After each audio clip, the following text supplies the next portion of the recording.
close one, baby.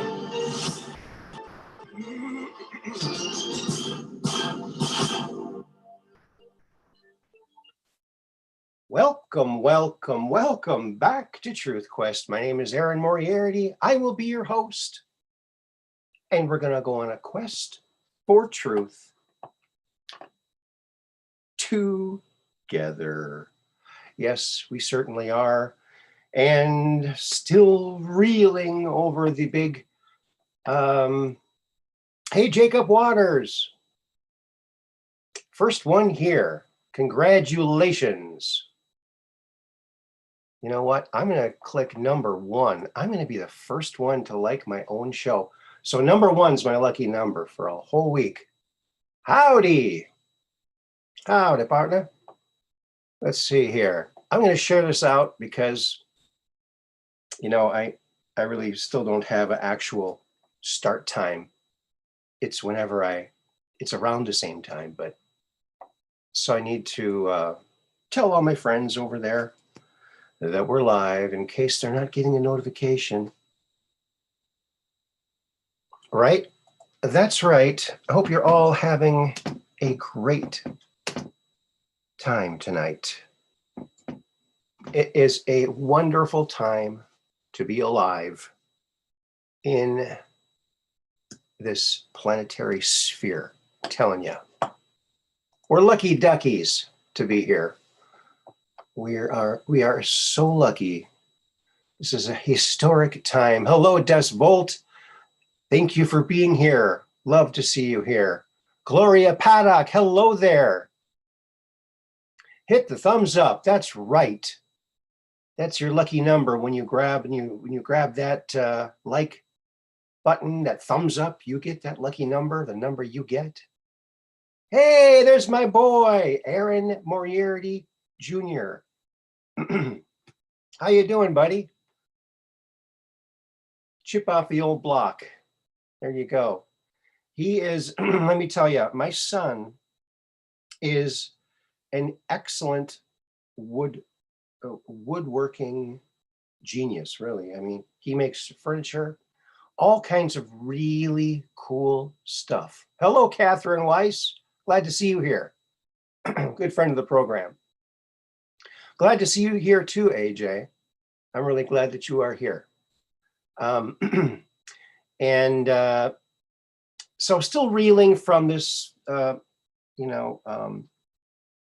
discovery of something circling overhead up in space, and something that we don't know what it is because there were no lights on the thing. It was in the darkness, and I had to increase the brightness so bright in order to find it. And so I've been doing some more searching, friends. And so just to remind you all, is that the best representation of it? Let me see. Maybe there's a better one. Yeah, that's probably a better one. Okay. All right. All right, let's do this one, I think. All right. So there's this channel that shows NASA footage from the International Space Station. And I was just taking random screenshots. Some of you might have already heard this. But let me see. Where are we? Is it even visible? Yeah. Oh, and that's in the way. Okay, we'll move that. So let me see. As you can see in the center, right above the Earth, there's a faint little faint thing there. And so I just increased the levels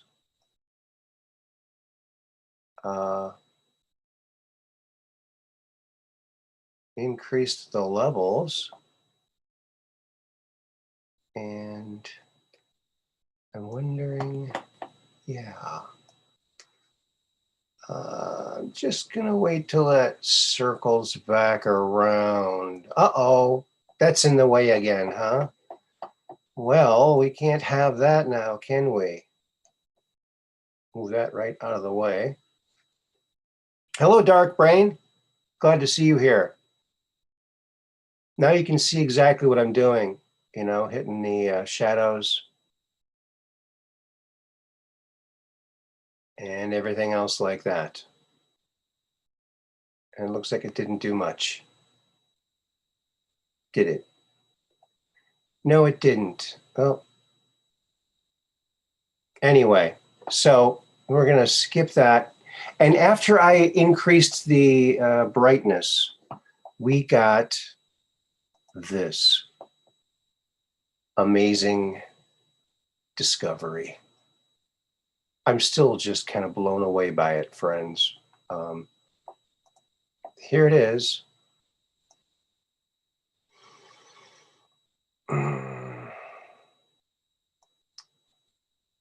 Is it? Nope, that's not it. Okay. I got the, so there it is. I'm hoping that you're seeing it here. I had to bring the brightness up so high that you can see the parts of the space station above it are so bright and the Earth is so bright, but it really brought out what that thing looked like. So we're trying to figure out what the heck this thing is, right? And Artist61 sent in another email today. Hello, Abby. Good to see you here. It's wonderful to see you all here. Thank you very much. And thanks for sharing and liking. In fact, I'm going to share this out to my Facebook page. I got it on my main page, but it's not on the Truth Quest page yet. So let me just do that really quickly. Maybe we can find some more of my Facebook friends, get them on over here. All right. So I did make another discovery, okay, along these lines. And it took a long time to find something. It wasn't as easy as the first time. So we're trying to figure out, is this Chinese? Is it Russian? Is it American? Is it part of the secret space program? What the heck is it? So if anybody has any ideas, let me know what you think that is. And I'll show you the latest finding that we found. Hello, Mud Rabbit. Good to see you all here. Hello, Philip McCutcheon.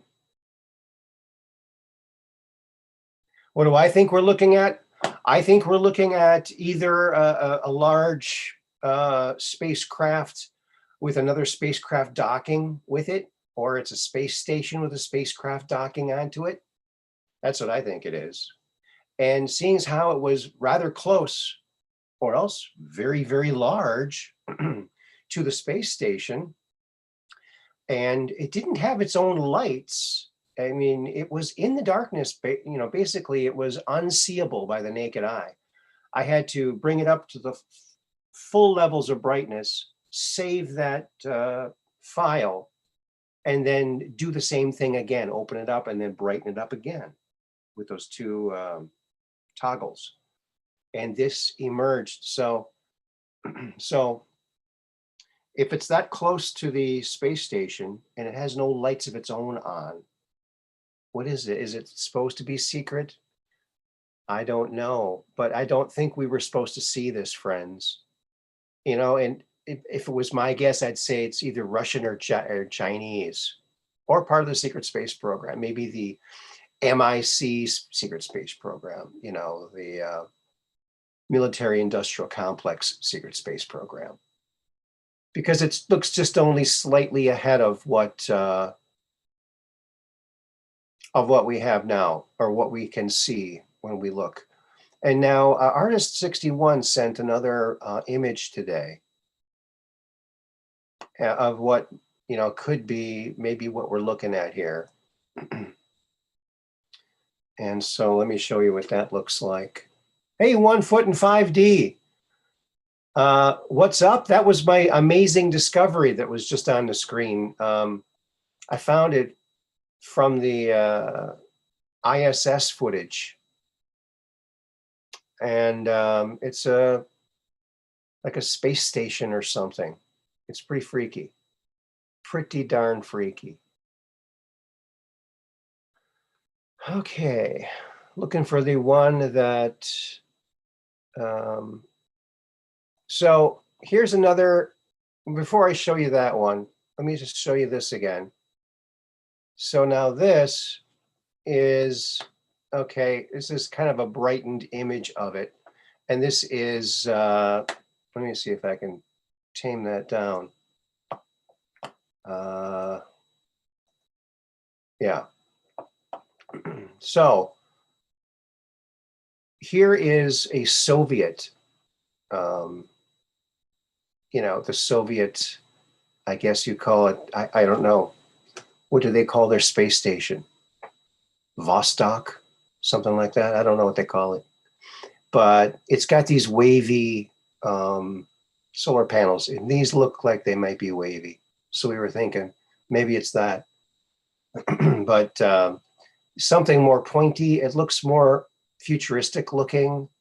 Maybe it's part of the secret space program, but it wasn't supposed to be seen. It was totally in the darkness. I had to brighten the picture up to the point where all the parts of the ISS and the Earth are just like glowing neon bright like the sun to get this to even come up, but I got a pretty good look at it there. So that's what that is. And comparing it to something that's out there. Every time I look at this Soviet craft, I think it probably smells inside there. Probably smells like something, like a inside of a Russian tin can. I don't know. But so that's that. And then, like I said, Artist 61 sent a picture. Let me check the chat and see what people are saying.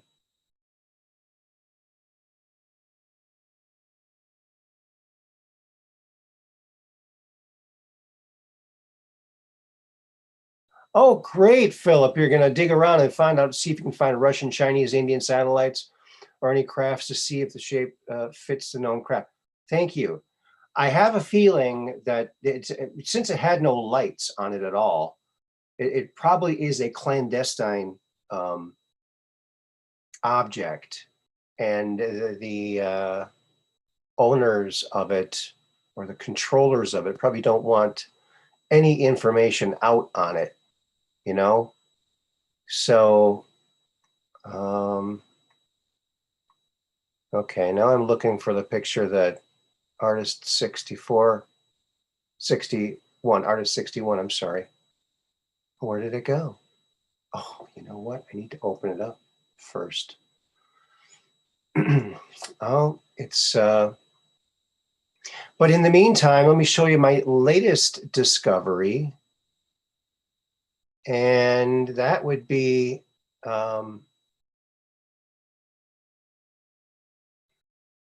see if I can find the original shot that was taken from. Oh my goodness, where did it go?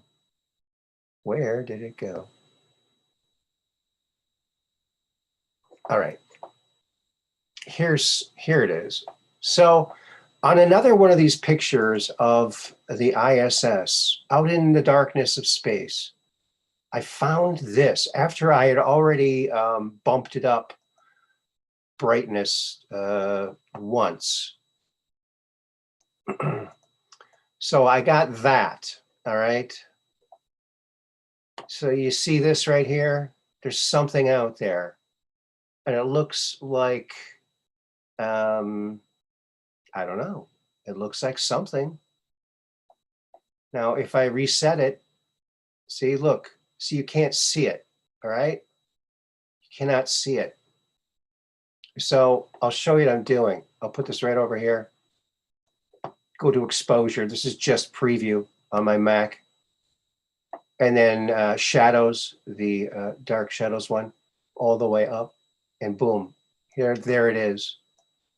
Okay, this is how you find things in the abyss that might be lurking out there. But I got to warn you, you have to go through a lot of them to find something like this. So this is something long at an angle. It's got something down here, something over here, and something off to here, like little craft around it, or parts of the same space station or whatever it is. But it does look like that Russian one in different sections. It kind of undulates. But I'll show you an enhanced picture. Like I said, I did exactly what I did there. I saved it, and then I opened it again, and then I brightened it again. Same process. And we got this.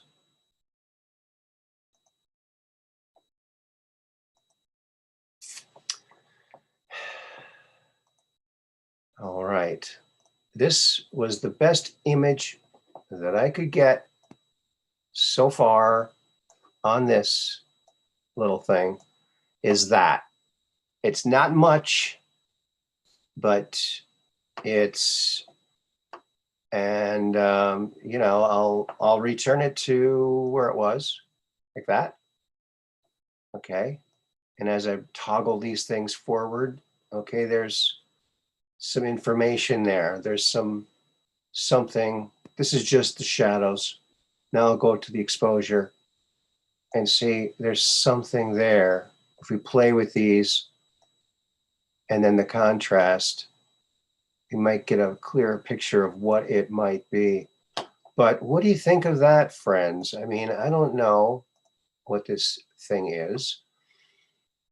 I thought, well, maybe it's just like a chip on the window, and it's making it look like there's something in the distance. But there's other pictures out of that same side of the craft where this does not show up.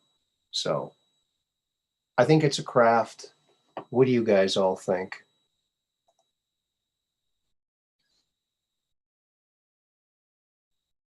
Oh yeah, dark brain. Good observation. It might be the same object from different angle. I didn't think of that. That's interesting. The Soyuz. Yes, that's the name of the other one. The Soyuz. Maybe it's a Soyuz. But wouldn't they have lights on it? I mean, wouldn't it be, why would it be in total darkness? That's what I don't understand. Why would it be in total darkness? I don't know. Don't they have running lights they need? Well, I don't know. Maybe they're conserving energy. I don't know. That's very odd. Wouldn't you think? Don't you say? I would think so. I would say so. Something docked with the bottom. Yeah, it looks like something's other little things around it. Maybe they're playing Ring Around a Spaceship with their little fighter spaceships, X-Wing fighters or whatever they are. So that's another thing. It's not as clear as the original one that I found the other day. And I might never find something as amazingly detailed as that one that I saw, that we all saw in the last two episodes, that looks like a space station. So that has been an interesting waste of time for me lately, going through all of these, because it's footage. So yeah, it does seem like an object, dark brain. You're absolutely right. And so it's got like 1, 2, 3, maybe 4 different sections. So if we go back to this image, the one that had both of the shots in there. Where did it go?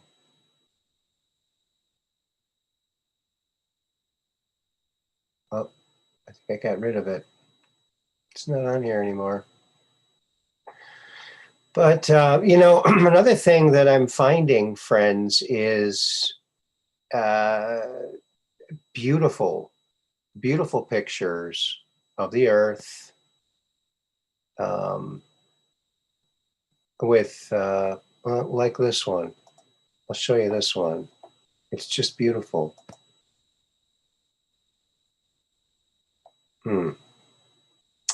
Now, are we seeing it? Alrighty then. Da-da-da-da. Oh, there's so many things here. Cluttering up my little desktop. I'll have to go back over here and just patiently wait for it and hope it's visible.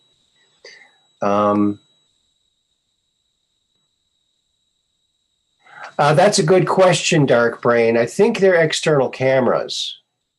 I do believe they're external cameras.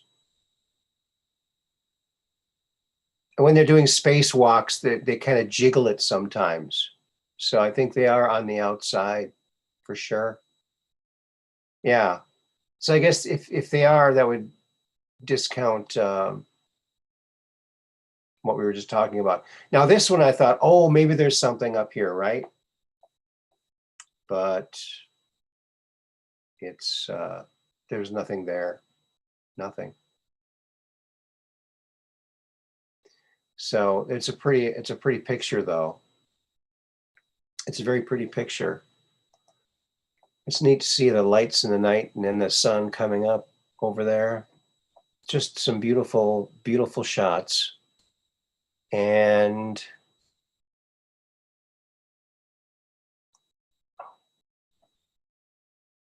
where's that one? Oh, here it is. Here's the picture that Artist 61 sent. Found it. Yeah. Found it.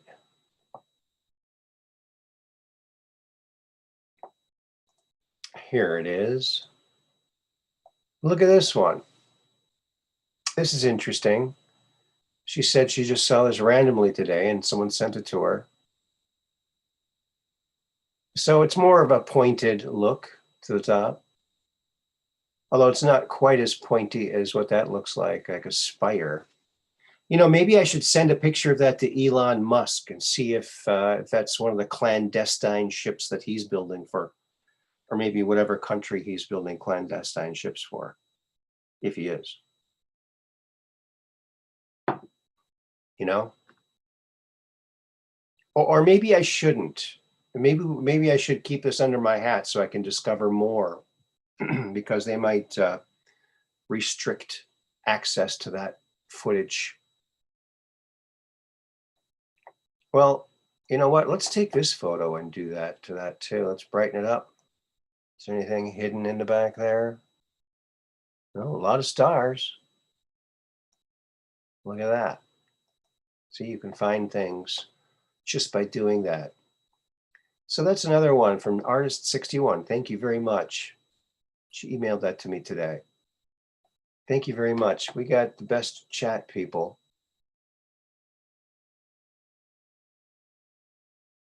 Right. Yeah, window reflection theories. You're right. Scratched windows. Yeah, I guess I wasn't thinking. Yeah, they probably are external cameras. Why wouldn't they? Right? Yeah. That's right. Isn't that right? Yeah. Oh, silly me.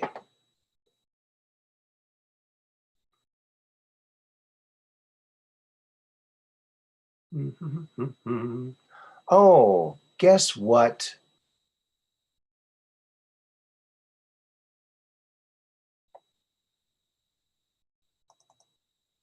friends. Bum, ba-dum, bum, bum. You might like this.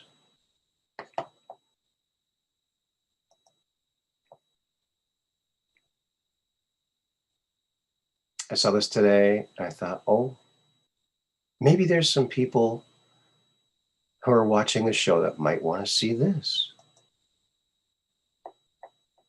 And it's my 1-month-old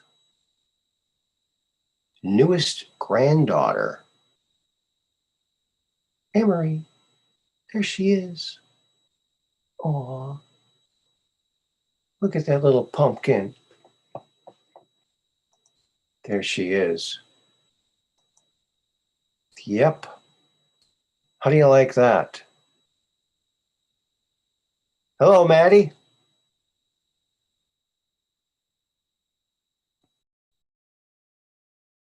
Thanks, Dark Brain. Thanks, I appreciate that. Yeah, it's just freaking me out, you know? It's just amazing.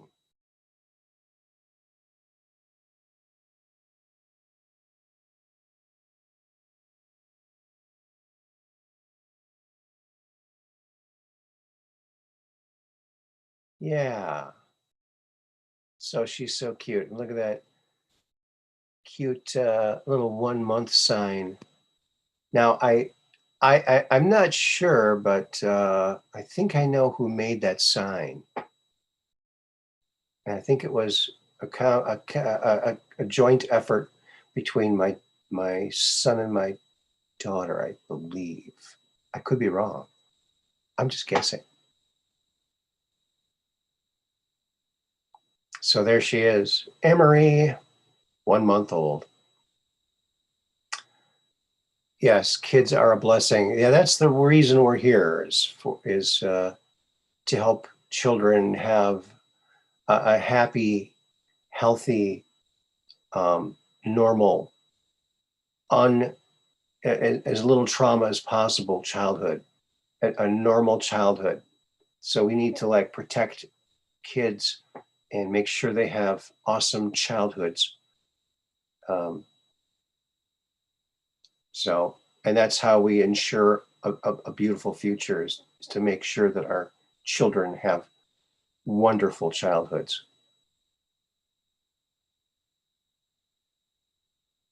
And lots of peace, right?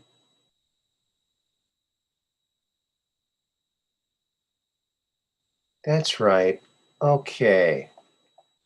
I got another picture of her if you want to see another picture of her. Let's see.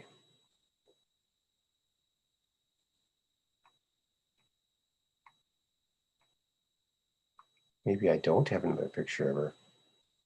Not open right now. Here's another, well, let me see. I should get another picture of Emery out, right? Because I said I would. Right. So here are the other pictures. Okay, how about that one?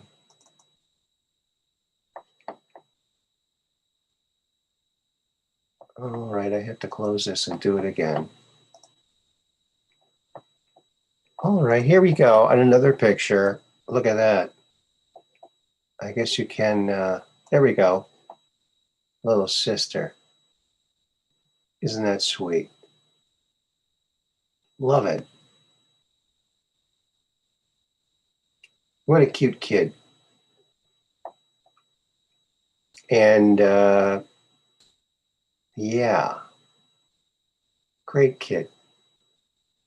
And her daddy is an awesome woodworker, makes great furniture, really cool stuff. He was showing me his wood shop. He even made some of the stuff in his wood shop. And he's got this one workbench all made out of wood.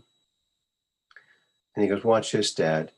And it's got some kind of big machine on the top. And he takes a couple of things up, flips it over. There's another machine to do another kind of thing. And it flips around. It's very cool. So he's an amazing guy. So there you go.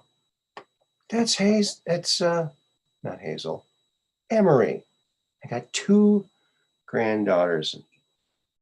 I have to get used to that. Not used to it yet. I've only seen her once. So I got to get over there again and see her again. So there you go. And, you know, there's another picture here that I want to show you.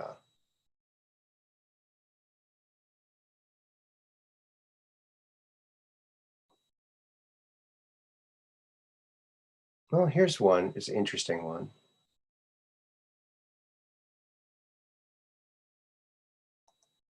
I wonder if I'm able to see this one. Oh, there it is.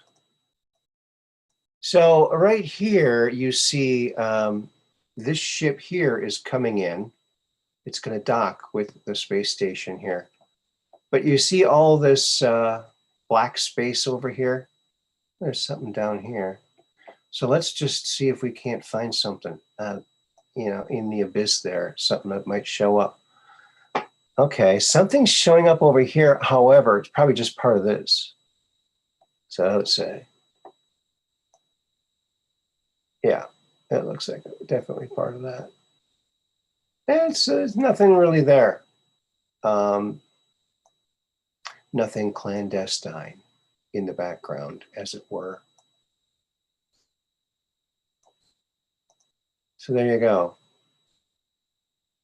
So they're docking up there. I can't help but think when they dock, it must like bump it, you know, a little bit, you know, out of orbit a little bit, just a little bit. I mean, how can they, I don't know. Maybe they got it down to an art. But there's that. So there's all kinds of really cool pictures out there that you can check. And I'm not using anything special, folks, to find this stuff. All I'm using is Preview, which, you know, is kind of like, it's like a built-in thing on a Mac for, you know, for doing basic things with the JPEGs or PNGs or whatever they are. So yeah, so we found 2 unidentified spacecraft so far. I wonder if I should, see, I don't know if I should talk to anybody at NASA or Elon Musk. What do you, I don't know. What do you think? What should I do? Should I like report this to somebody? I don't know what the process is. They're just going to have to watch my show.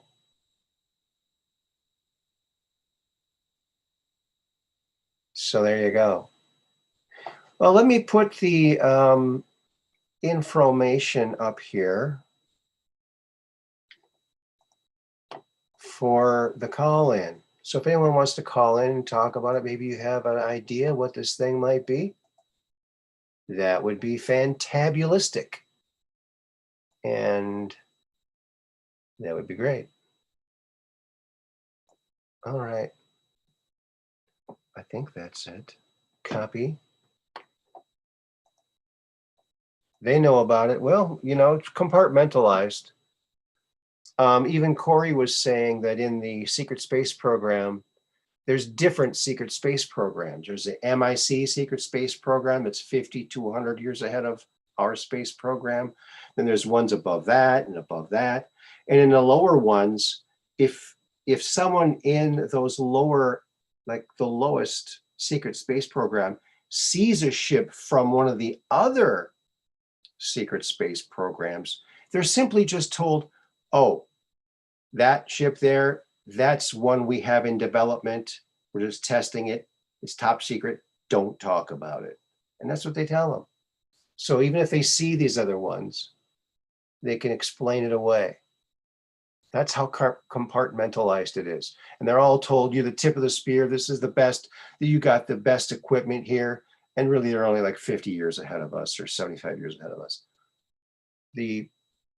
I believe the Solar Warden or the Navy Secret Space Program is probably at least 150 to 300 years ahead of us, or maybe more by now. I mean, my goodness, you can only just imagine. Um, you can just only just imagine it, I'm telling you. So, okay, let's open up the participants. If you have something to talk about, call in. Even if you don't have something to talk about, call in anyway. And oh, it was such a treat to have Bruce Holmes calling the other day.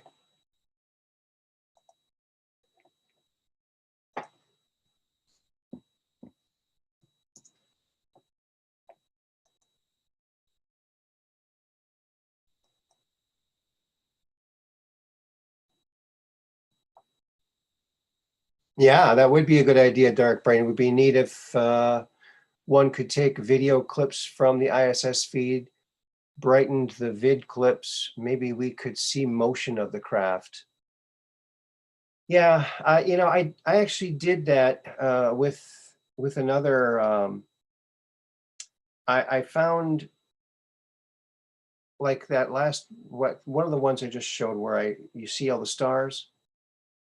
Um,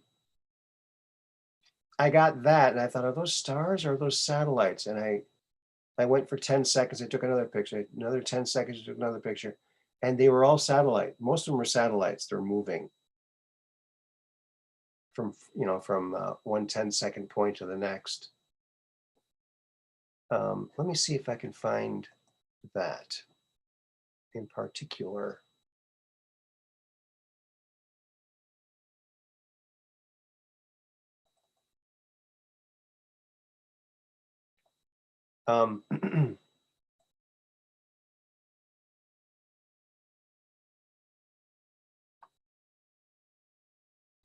There's a seminar. I must have missed this seminar, but what do you think of this, friends? This is a seminar that really helps you sharpen your skills a lot. I mean, check it out. I'm here to sharpen your skills. Pencil Power Seminar. Yeah, look at that. I think they had a band playing later. Erasure, I think, was playing. I'm not sure. Could be. Ba-dum-ba. Yeah. How do you like that? Do we have disclosure yet? Yeah, we have disclosure. Hello, free range brain. Disclosure happens every time that someone tells their story. That's disclosure. And it's all piling up. And we're getting tons and tons and tons of corroboration. I'm here to sharpen your skills, Pencil Power, baby. That's the seminar for me. Oh, yeah. Oh, yeah. All righty. You know,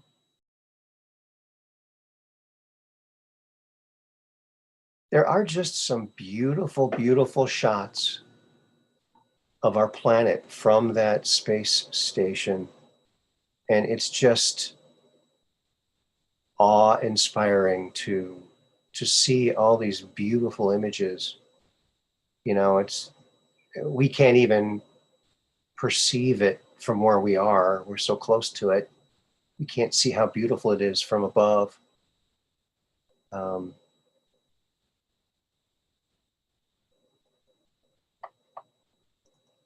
like, yeah. Here's an image from that feed. And it shows an aurora borealis. It's pretty beautiful. And there's all kinds of shots like this. And it just, and they're moving, and you can see it's going fairly rapidly. Every 91 seconds, I think, or 91 minutes, it travels around the globe every 91 minutes or something like that. So yeah, isn't that just wild?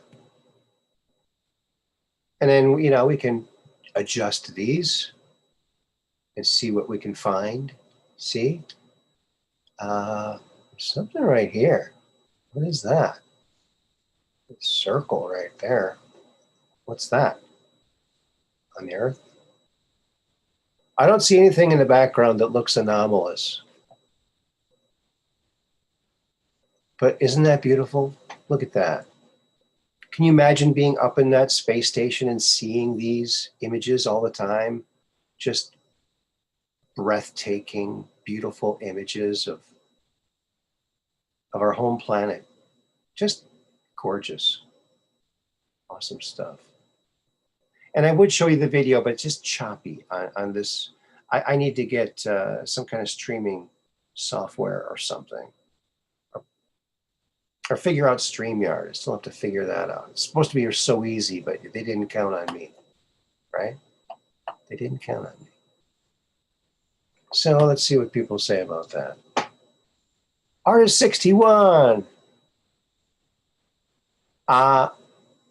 Yes, I just showed your picture, Artist 61. So thank you for sending that.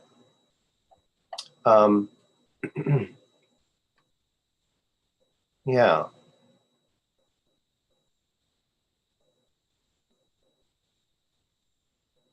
Vermont. I was at Vermont once. It's a very nice place. Beautiful.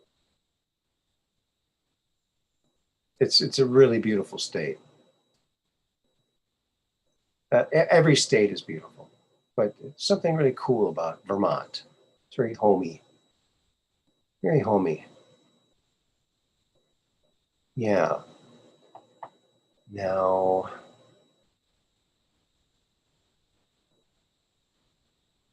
you know what else, friends? Now, wait a minute.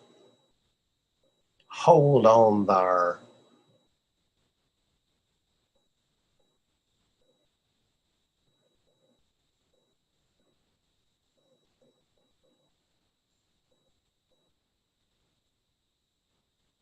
Yeah. Okay.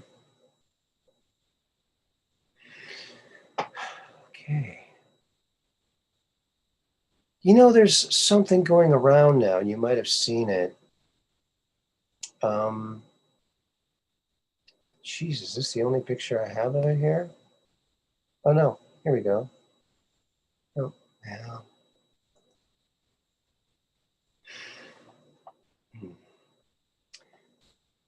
So in 1964, I believe it was August 29th, 1964,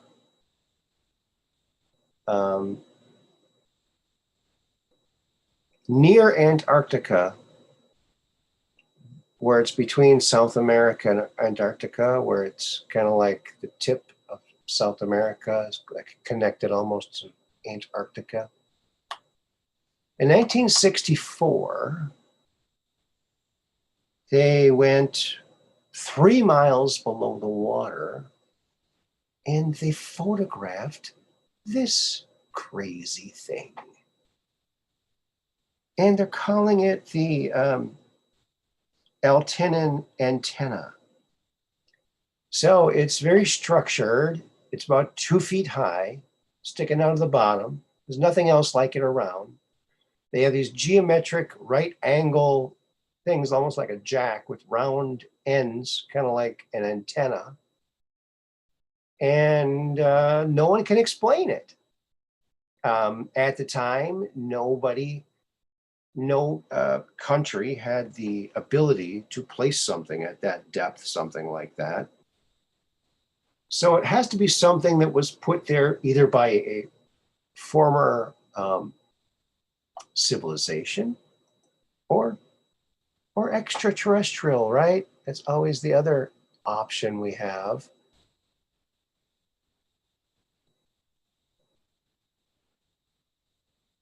So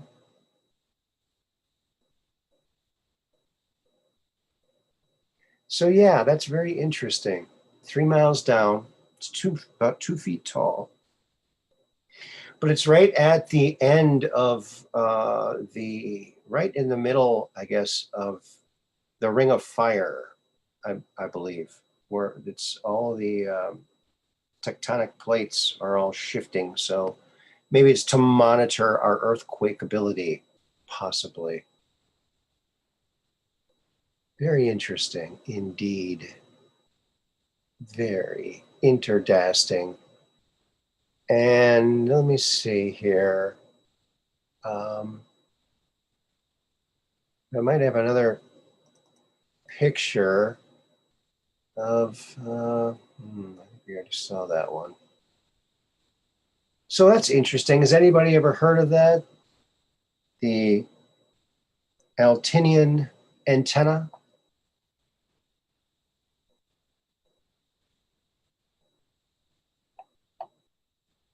Globalists are working hard to destroy it. Sanctuary state. Yeah. Oh, they already broke the treaty because they're not supposed to do any weapons. There's supposed to be no weapons in Antarctica, and we know that the Nazis had a base there with weapons, and I don't think it's stopped ever since.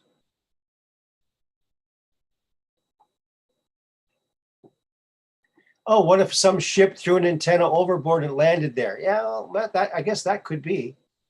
That's interesting, Jay Bing, buying. I hadn't thought of that. That could be. However, I think that was like the first ship in that area. First ship that we had like doing that in that area. Who knows? Yeah, Vermont. Vermont's very pretty. Is that where you are, Abby? I'm sorry, I'm not keeping up with the chat there. All righty then. And just monitoring to see if anyone's calling in yet. Maybe I'll just put up the picture of that amazing discovery again, since it's an amazing discovery and it's not really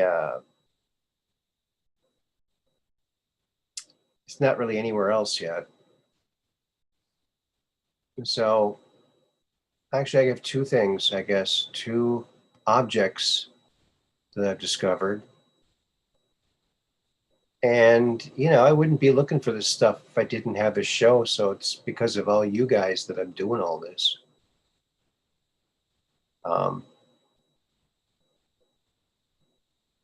Where's a good picture?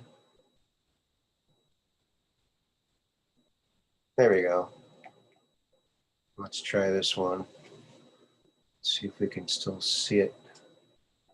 Is it being obscured? Oh, I'm not sure where it went. Okay, I can start closing some of these.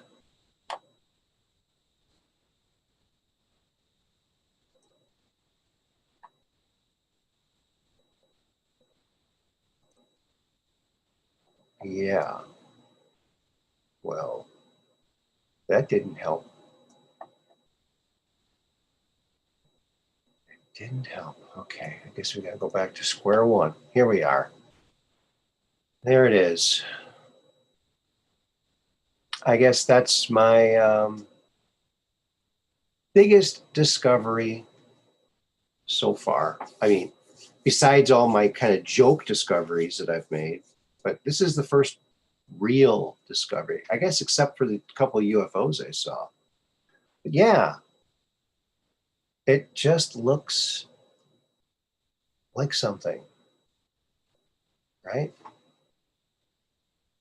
Yeah, send your pictures or videos into HGNP Aaron, P.O. Box 711, Sturgeon Bay, Wisconsin, 54235. And there you go. Thank you, Mud Rabbit. Um, you know, I get messages from people all the time saying how they love the chat on this channel and how welcoming and warm Mud Rabbit and Dark Brain are. You guys are like legends. I just hope you know that word is getting around. You guys are, I mean, and everyone in the chat, it's just like this wonderful thing. So I have to thank each and every one of you for being here. And maybe a space station, yes. That's what I'm thinking it is, you know, or else two large spacecraft docked to each other.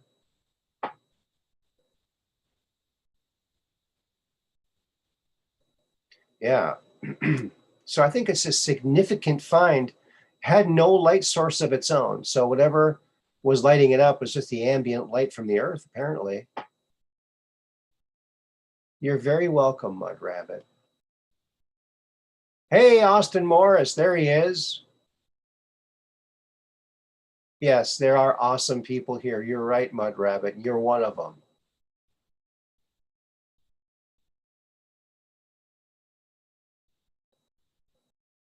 Dear old Captain Noah. Well-deserved applause.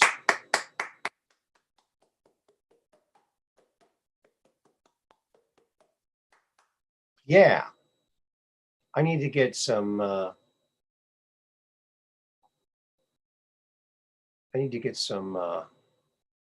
clapping, right?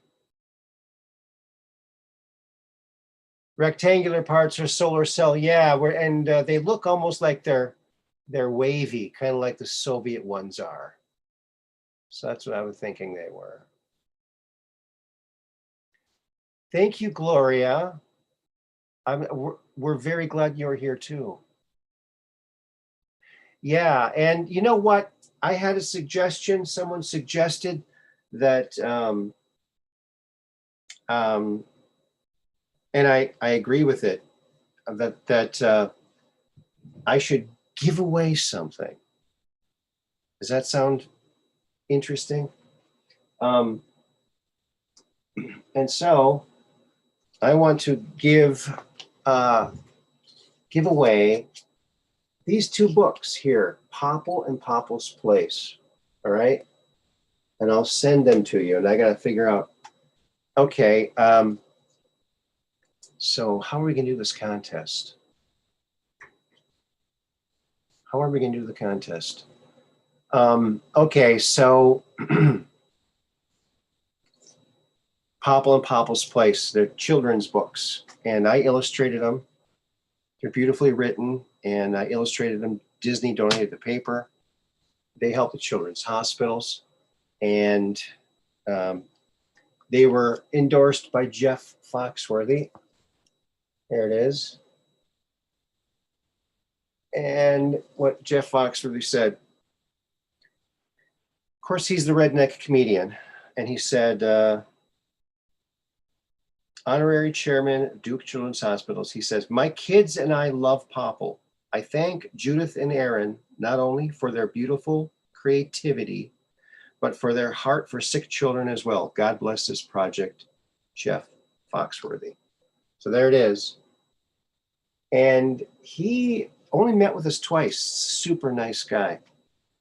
And printed right here in Wisconsin at Warzella. You know what? I'm going to get rid of this so you can see this better. It was printed at Warzella Publishing in Stevens Point, Wisconsin. It's got a little belongs to page, you know, so you can write who it belongs to. And it's about this lonely little boy, lives on the edge of this woods, sits on a rock all day, has no friends. And he wants to go into the woods to see if there's any, see if he can make any friends, although his aunt told him that there's scary creatures live there. So, but he goes in anyway. And he meets all these fanciful characters. And you can hear me read this on my children's channel, 3 a.m. Studios. on YouTube. And so anyway, it's a great little story. It's a non-prejudicial story. And in this story, Popple's Place, the critters build him his own little house in the woods, so he has some place to go when his aunt leaves town or goes to the store. So he has a place to hang out in the woods. So I'm going to give these away to somebody. And, you know, Zoso Dude has a special phone number that you call in. And I don't have like a special phone number like that. So maybe you could do it emailing. So,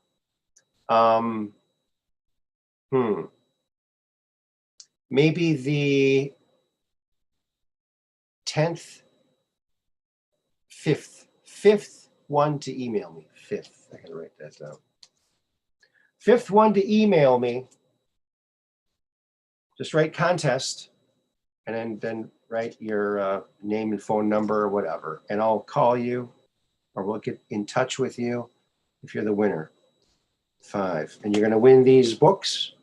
And I'll be sending them book rate because it's cheaper to send things book rate. But what that means, I won't be able to put a note. I'll just be able to sign them on the inside, like these ones are signed. See? And so there you go. You can have these in your hot little hands. Be the 5th one to email me, and you can have that happen. And it's Hot Games and Puzzles LLC at gmail.com. All right. I'm going to check my email and see if anyone emailed me yet. Nope. So it's Hot Games and Puzzles LLC at gmail.com. Oh, we got one. One so far. We got one email, and that's from, nope, you're the first one.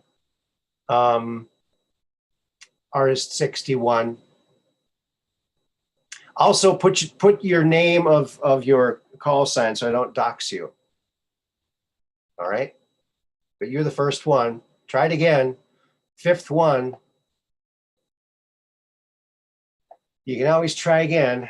This is kind of fun. This is kind of fun. I don't want to show it because I'll dox people. Yeah.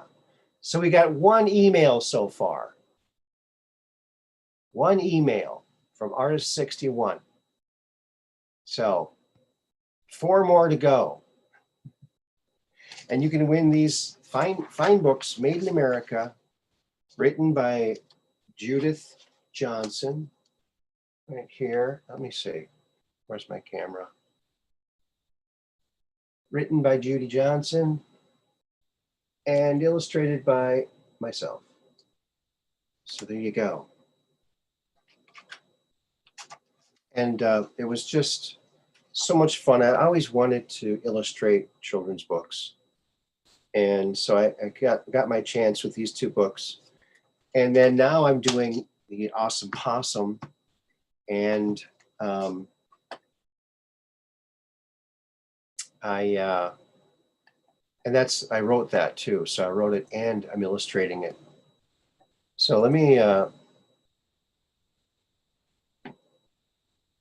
get something up here so we can look at it. And I'm going to check my email again too in a second here.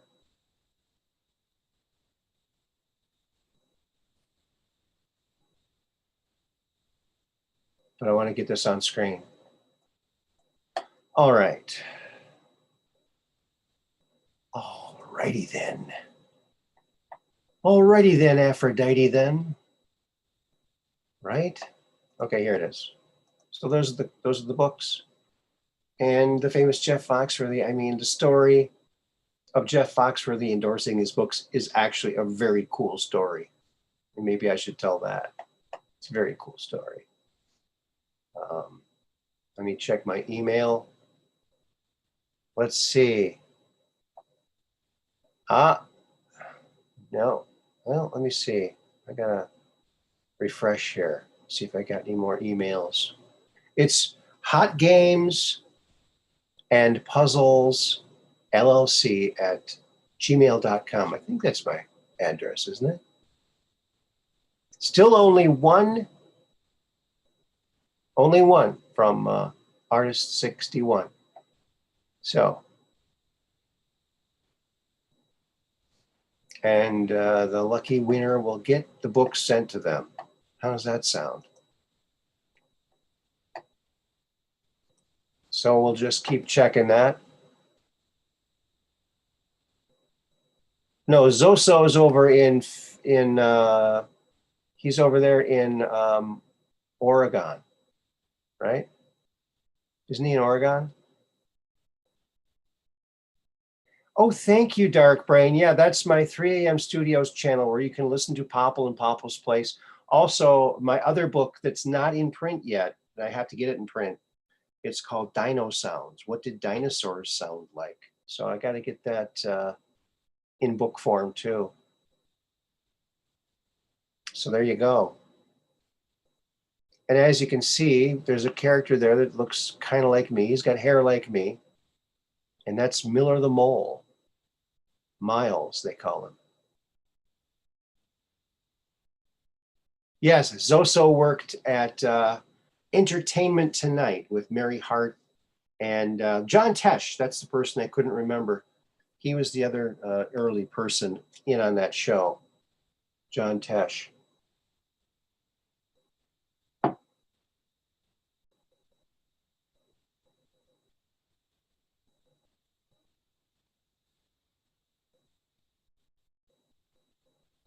So there you go. Yeah, Zoso's in Oregon. Yeah. Yep. And he traveled on his motorcycle all around the country to meet all of his sailors. Isn't that cool? But you know what? We got space sailors here. We got truth questers questing for the truth on the spaceship, on the Truth Quest spaceship Earth. There you go. We're all zipping along at 17,000 miles an hour. Isn't that fun, folks? Yeah, thank goodness for gravity, huh?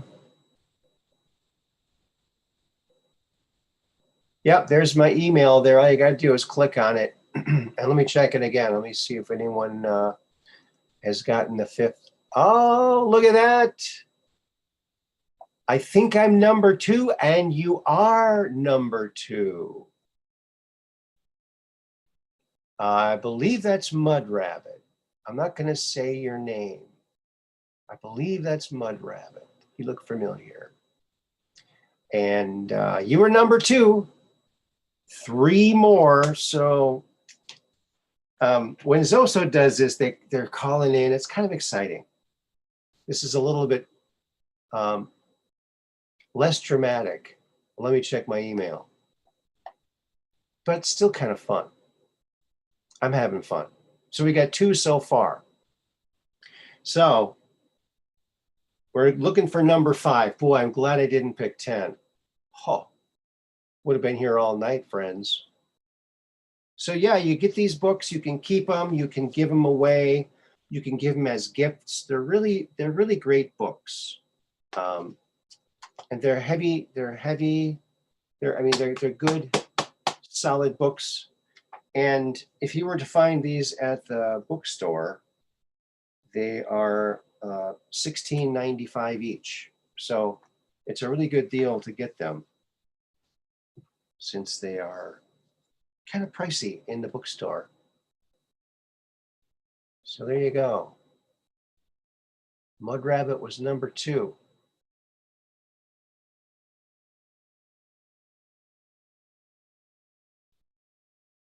Oh, another one for, and number 3 goes again to Artist 61. Artist 61, she got number 1 and she got number 3. She just might win. Look at that. Although Mud Rabbit's close behind. So it's like a horse race. They're turning the corner. They're rounding the bend. They're coming into the home stretch. Coming into the home stretch. All right. All right. Let's go back over here. I know he knows who's calling too. Yeah, well, this is my first time, so I didn't know how else to do it. Maybe I could get like a burner phone and use that. I don't know.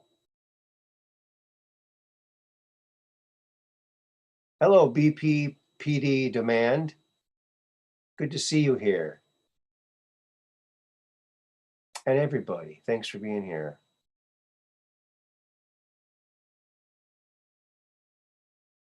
I'm going to win those books if you all don't email. Yeah. Nothing. Yeah. Yeah. I'm going to check again.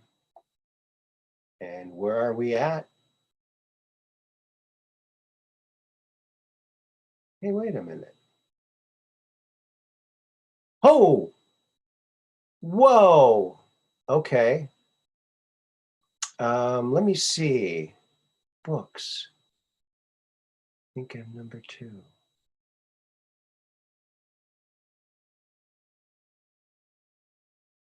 Wait a minute. 1, 2, 3, 4, 5. Is that right?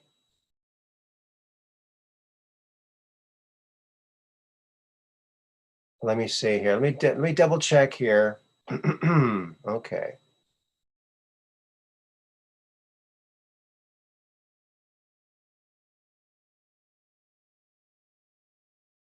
Yeah. What happened to that other one from Artist 61? Where did it go? It's like it disappeared. Okay, I think you're number 2. So 1, 2, 3, 4, 5. And it's going to Abby. It was a close one. It was almost Artist 61, but it goes to Abby. Okay. Well, let me see. Oh. So, okay. Abby. Abby, you won.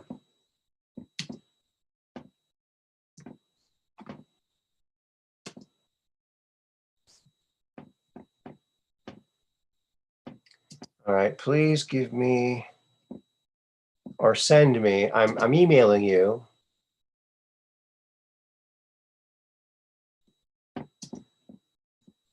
Phone number. I mean, if you don't want to give me your phone number, you don't have to. And address.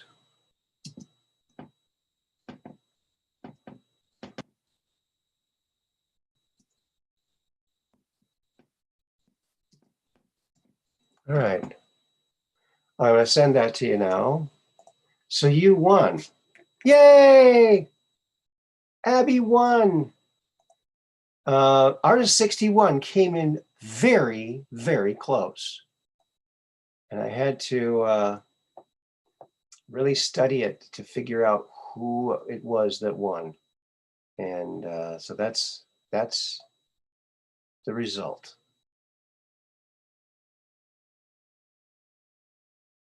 Oh, you have ankle pain? Abby has ankle pain? And this goes for anybody who has pain, okay? There's something called psionics. And you see, our voices, I believe, and I'm not sure about this, but I believe that our voices are tuned to our own bodies. And you can vocalize commands to your body like, heal yourself, elbow, and with emotion. And you can actually help your body heal itself by encouraging your body to heal itself vocally, because the vibrations of the sound waves are a healing thing. Oh, look at the timestamp. Yeah.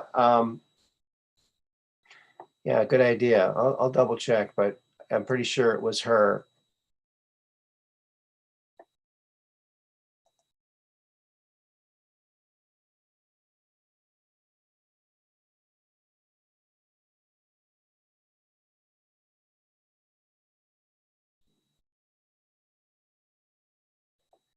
Because, okay, so, hmm.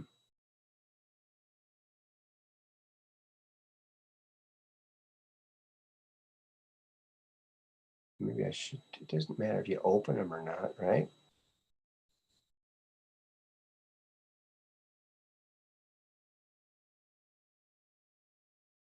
Oh, and then, okay. BBPD Demand tried. He didn't quite make number 5, but he said, or he or she said, "Hey, was watching you live and hoping to be number 5. I think my daughters would enjoy them." Yeah, they're great books. I gotta say, they're very well written. It's all in rhyme. Um, so yeah, so I'll send those out to you as soon as you get your address to me, and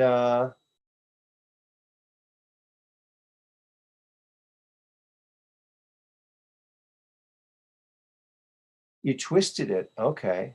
You can walk on it. I can believe that. Okay. Artist 61, you were really close. You were the one right after Abby's winning one. So yeah. Maybe we'll give another set away. Should we? Should we do that? Um, and so it's going to be totally free. You don't have to pay anything. I'll pay for the shipping. And yeah. And if somebody super chats and supports the program, then I can do more giveaways because I can afford to do more mailings. So do you want to do another one? Do you want to do a call in on Zoom instead? Would that be better?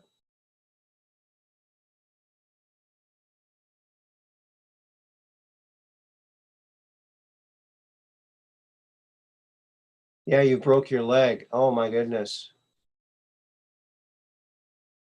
Uh, Pain ever since. Yeah. Um, I had very horrible pain in my shoulders. I had rotator cuffs. Uh, First my right arm and then my left arm. And it was horrible pain. And I didn't take a single pain pill. I didn't even go to the doctor. I didn't have insurance. And so I just suffered through it. And it was tough. It was tough. I'm telling you. It wasn't easy. But I had some people just describe the procedure, and I thought, oh, that sounds worse than what I'm going through now. I'm just going to live with the pain. And what I did was I lived with the pain, and the pain was like my best friend that never left me. And I had I guess friendship with my pain, and I respected it, and it eventually went away. I think that was a good one. Oh, Gloria Paddock. Thank you very much. 1999. Oh my goodness. And free range brain, $5 for the shipping. Thank you.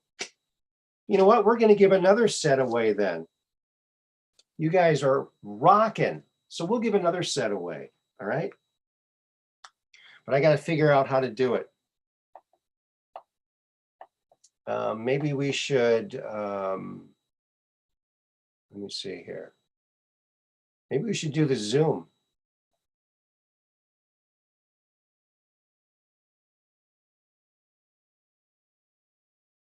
Maybe we should do it Zoom. Thank you so much, Gloria, and thank you, Free Range Brain. You guys rock. And that's why we're doing another giveaway right now. So if I can figure out how to do it. So let's see. All right. The fifth person to call in on the Zoom. Make that the third person to call in on Zoom.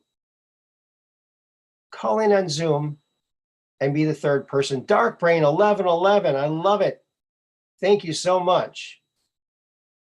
Yeah, and you got lucky on Zoso. You won the big Mondo mug. I saw that. That was rocking. Who's zooming who? That's right. Who's zooming who? All right. So third person to call in wins another set of Popple and Popple's Place. And I'll be autographing them and sending them book rate. Now with book rate, I think you have to be there to pick up the package, or you have to pick up the package, or it might get lost. So make sure you're there where it's being shipped to. Thank you so much, Dark Brain. You guys are fabulous. You guys are just the best. The best.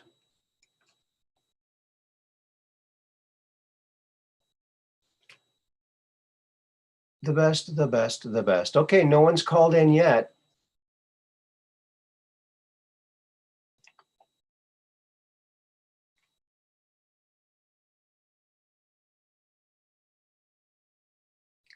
And I know it's not quite as climactic as the way Zoso does it. I don't want to copy him completely, though, you know?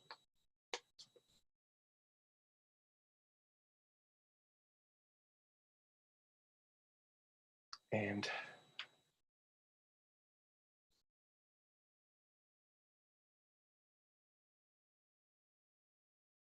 yeah. All right. All right. Still no one calling in. Maybe they're doing the, I'll check my email and see if people are still emailing me.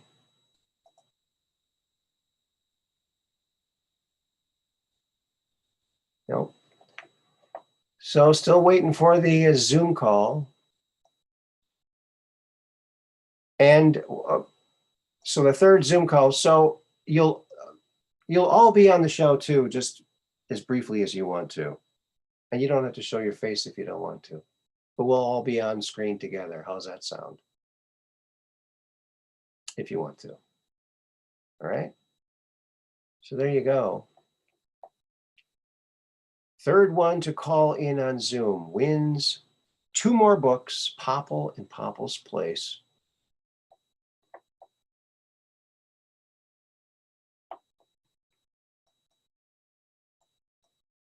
And totally free to you because of the generous truth questers sharing their hard-earned money to help get these books to some people. So what was that gentleman's name? BBPD Demand. Why don't you call in on Zoom? You know, I think you got time. No one's calling in yet.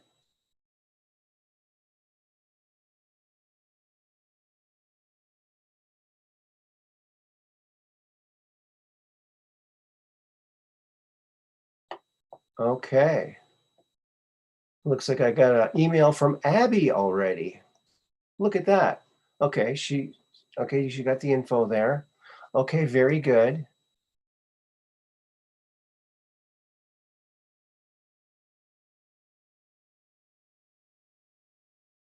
Oh, that's very much up to you. BP on demand. You're the first one. Gonna let you in, BP.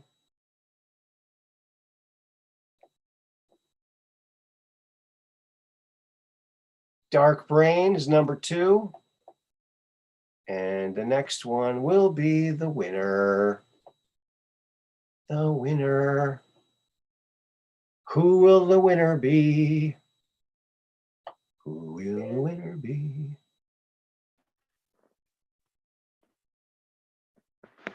Hello, Dark Brain. Hello there, Mr. Moriarty. Hey, you did a great job. You won twice on Zoso Dude, and you gave the gift away. So that was I, very nice of you. oh yeah, thank you. Well, I couldn't believe I got through. Tried calling before and could never even get through. Maybe once I did, but yeah, that night 2 times in a row, I was pretty amazed with that. Yeah. Lucky phone lines that night. Yes. Yeah, and then I know Gloria Paddock. She's gotten through so many times. Man, I've probably seen her get through 10 times. Really? It's always one away, and oh no, like right there. So I figured. Well, that was very nice of you. Oh well, thanks. You're a nice guy. Right. How has your microscope venture been going? Have you done anything new with that? I haven't done any new stuff. I still need to finish that one vid. I've got some good little footage of swamp creatures, and I've got clips made, but I guess I just need to put them all together. I got kind of stalled out on it and into some other projects, but it's probably not too far away if I just hit it hard. Okay. So what else are you working on? Anything interesting? Oh, let's see. Not entirely. I did a bunch of yard work this weekend and last weekend. Yeah. Kind of finished off with that for the season. Well, almost finished, not quite done. And no, I guess my other project was setting up another firearms rig, pistol. Had to get all the accoutrements for it. Okay. Optics and lights and holsters and mag holsters and the rest. So added another piece to my collection to feed my addiction. Wow, that's interesting. And BBP Demand, how are you doing? Doing good. How are you guys doing? Great. Good. So I'll be kind of the quiet one overall. How old is your daughter? I have a 6-year-old and a 4-year-old. Oh, wow. Yeah. Yeah, they would love these. Yeah, they enjoy reading books with me and stuff. Try to go over stuff with them. Well, if you don't win, well, we were still waiting for the winner on this one. But so you guys, you're number 1 and number 2. Yeah, it's all good. And but until then, you can go onto my 3 a.m. Studios YouTube channel, and I read the books, so you can see what the books are, if they're something you want or something like that, or you could enjoy Okay, cool. without having them. Yeah, I'll have to even check that out. Yeah. I was even going to see if maybe in the library had it where I'm at, because I got kind of a big library where I stay. So probably not, because we would have had to sold them to the library. We were self-published. Oh, okay, I got you. We did get them into some libraries, but we were on TV news channels and radio and doing all kinds of book tours, and we even did children's hospital demonstrations, art demonstrations, and readings, and acting out the stories. Awesome. So had a lot of fun, yeah. And it sure was a pleasure meeting Jeff Boxworthy, and maybe I can tell that story. You guys want to hear that? Yeah, sure. Okay. So the author and I, at the time I was dating the author, and it took me about a year to illustrate both books. And when we got done, we were celebrating. We wanted to go go to a comedy show, and Jeff Foxworthy was coming into town. We both liked Jeff Foxworthy because he's real funny and he doesn't swear. You don't have to swear to be funny. So we were there, and he did this one joke, and he set it up. He said, you know what? I was doing this gig for the children's hospitals, and he went on and did this funny joke. And I said, did you hear that, Judy? He does work for the children's hospitals. Maybe he'll help us and endorse the books. She goes, oh, he's a famous person. We're just nobodies. He'll never talk to us. I said, well, he's a person, you know? So I gave my card to the stage manager and told him our story. And she was writing down a little note inside the book because we're going to maybe leave some books with a note inside. Well, the guy came back and he said, okay, you got 10 minutes before his next show to go talk to him. So we went down into his little teeny room, changing room. And he had a new shirt on the table, still on the hanger, and a very small room. And he sat and listened to our story. Very nice, very congenial. And he said, okay, I'll have my kids look at the book and I'll get back to you if I'm going to endorse them or not. And we thanked him and gave him the books. And then a couple of months went by, we didn't hear from him.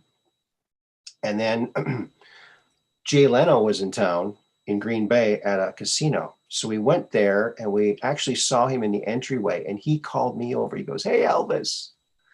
And so we went over there and we showed him the books and told him the story, and he was going to consider endorsing them as well because they help the children's hospitals. And so another month went by and still nothing from Jeff Foxworthy.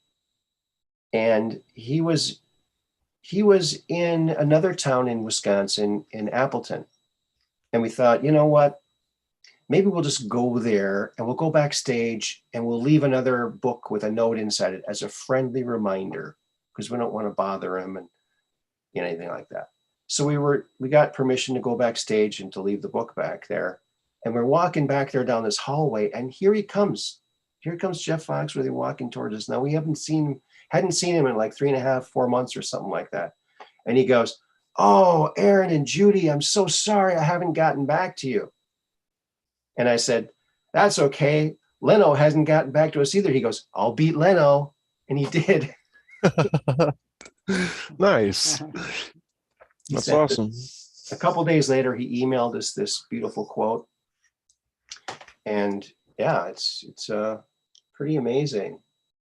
He's a super nice guy. I mean, he didn't know us from Adam, and he lent his good name.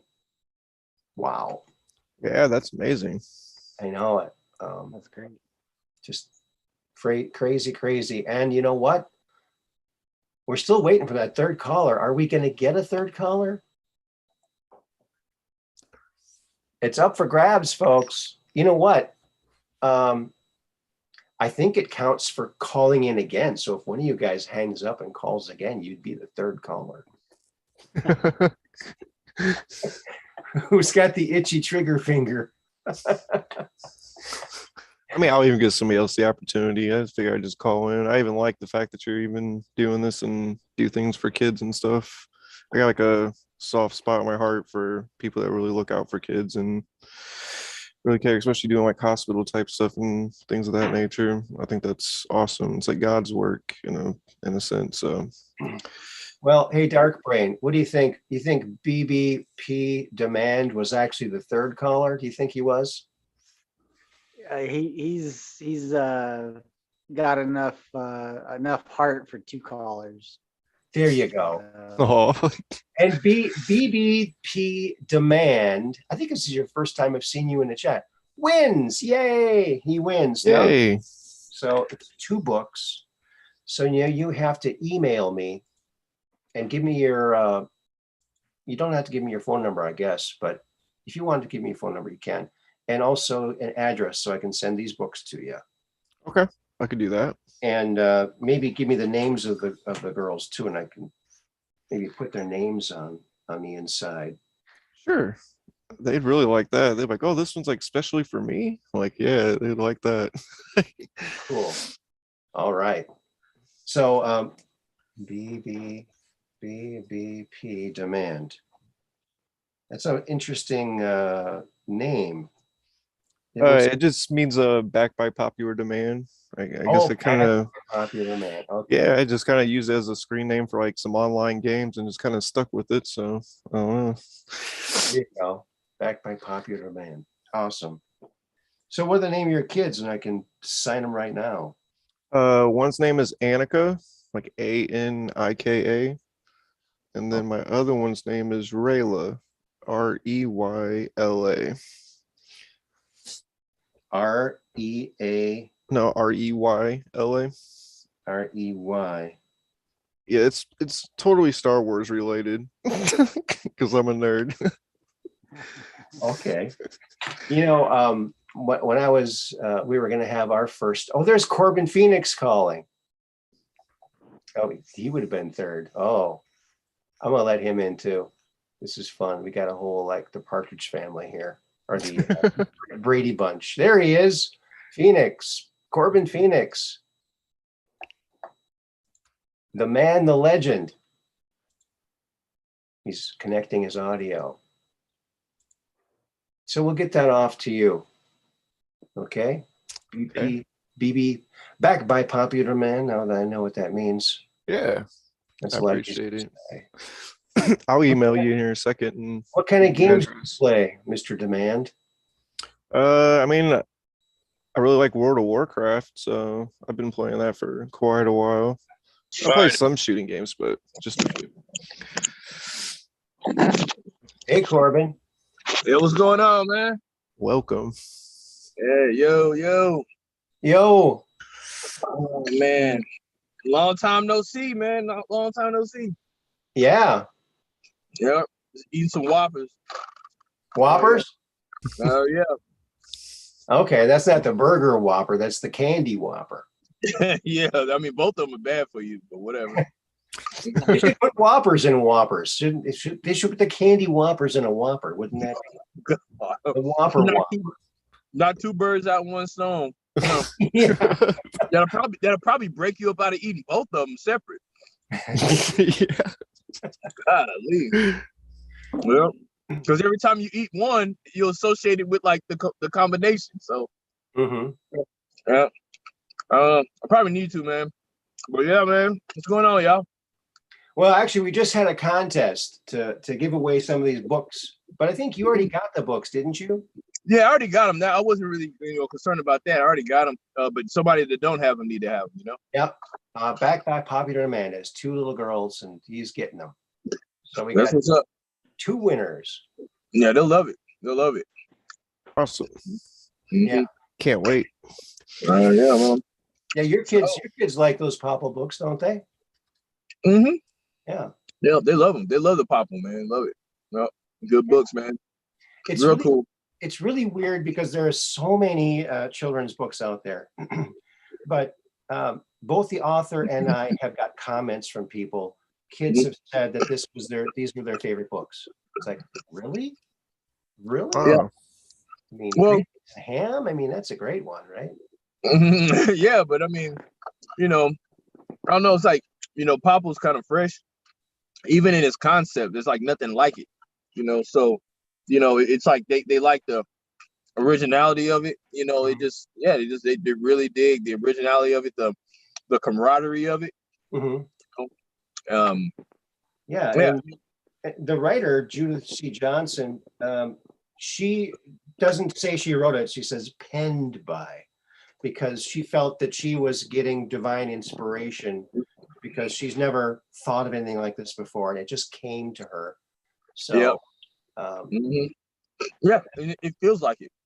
It feels like it, and I think that was something I was going to say too. It appeals to like a higher frequency of like thinking, Yeah. just the oneness, Mm-hmm. not and the oneness in the sense of all of us being together like in one cosmic organism, but not oneness as in hive mind. You feel what I'm saying? Like like the AI shit. Right. The real way of oneness. Right. The natural way. Yes, not the artificial, the Aurelian God of that is called AI. Yeah.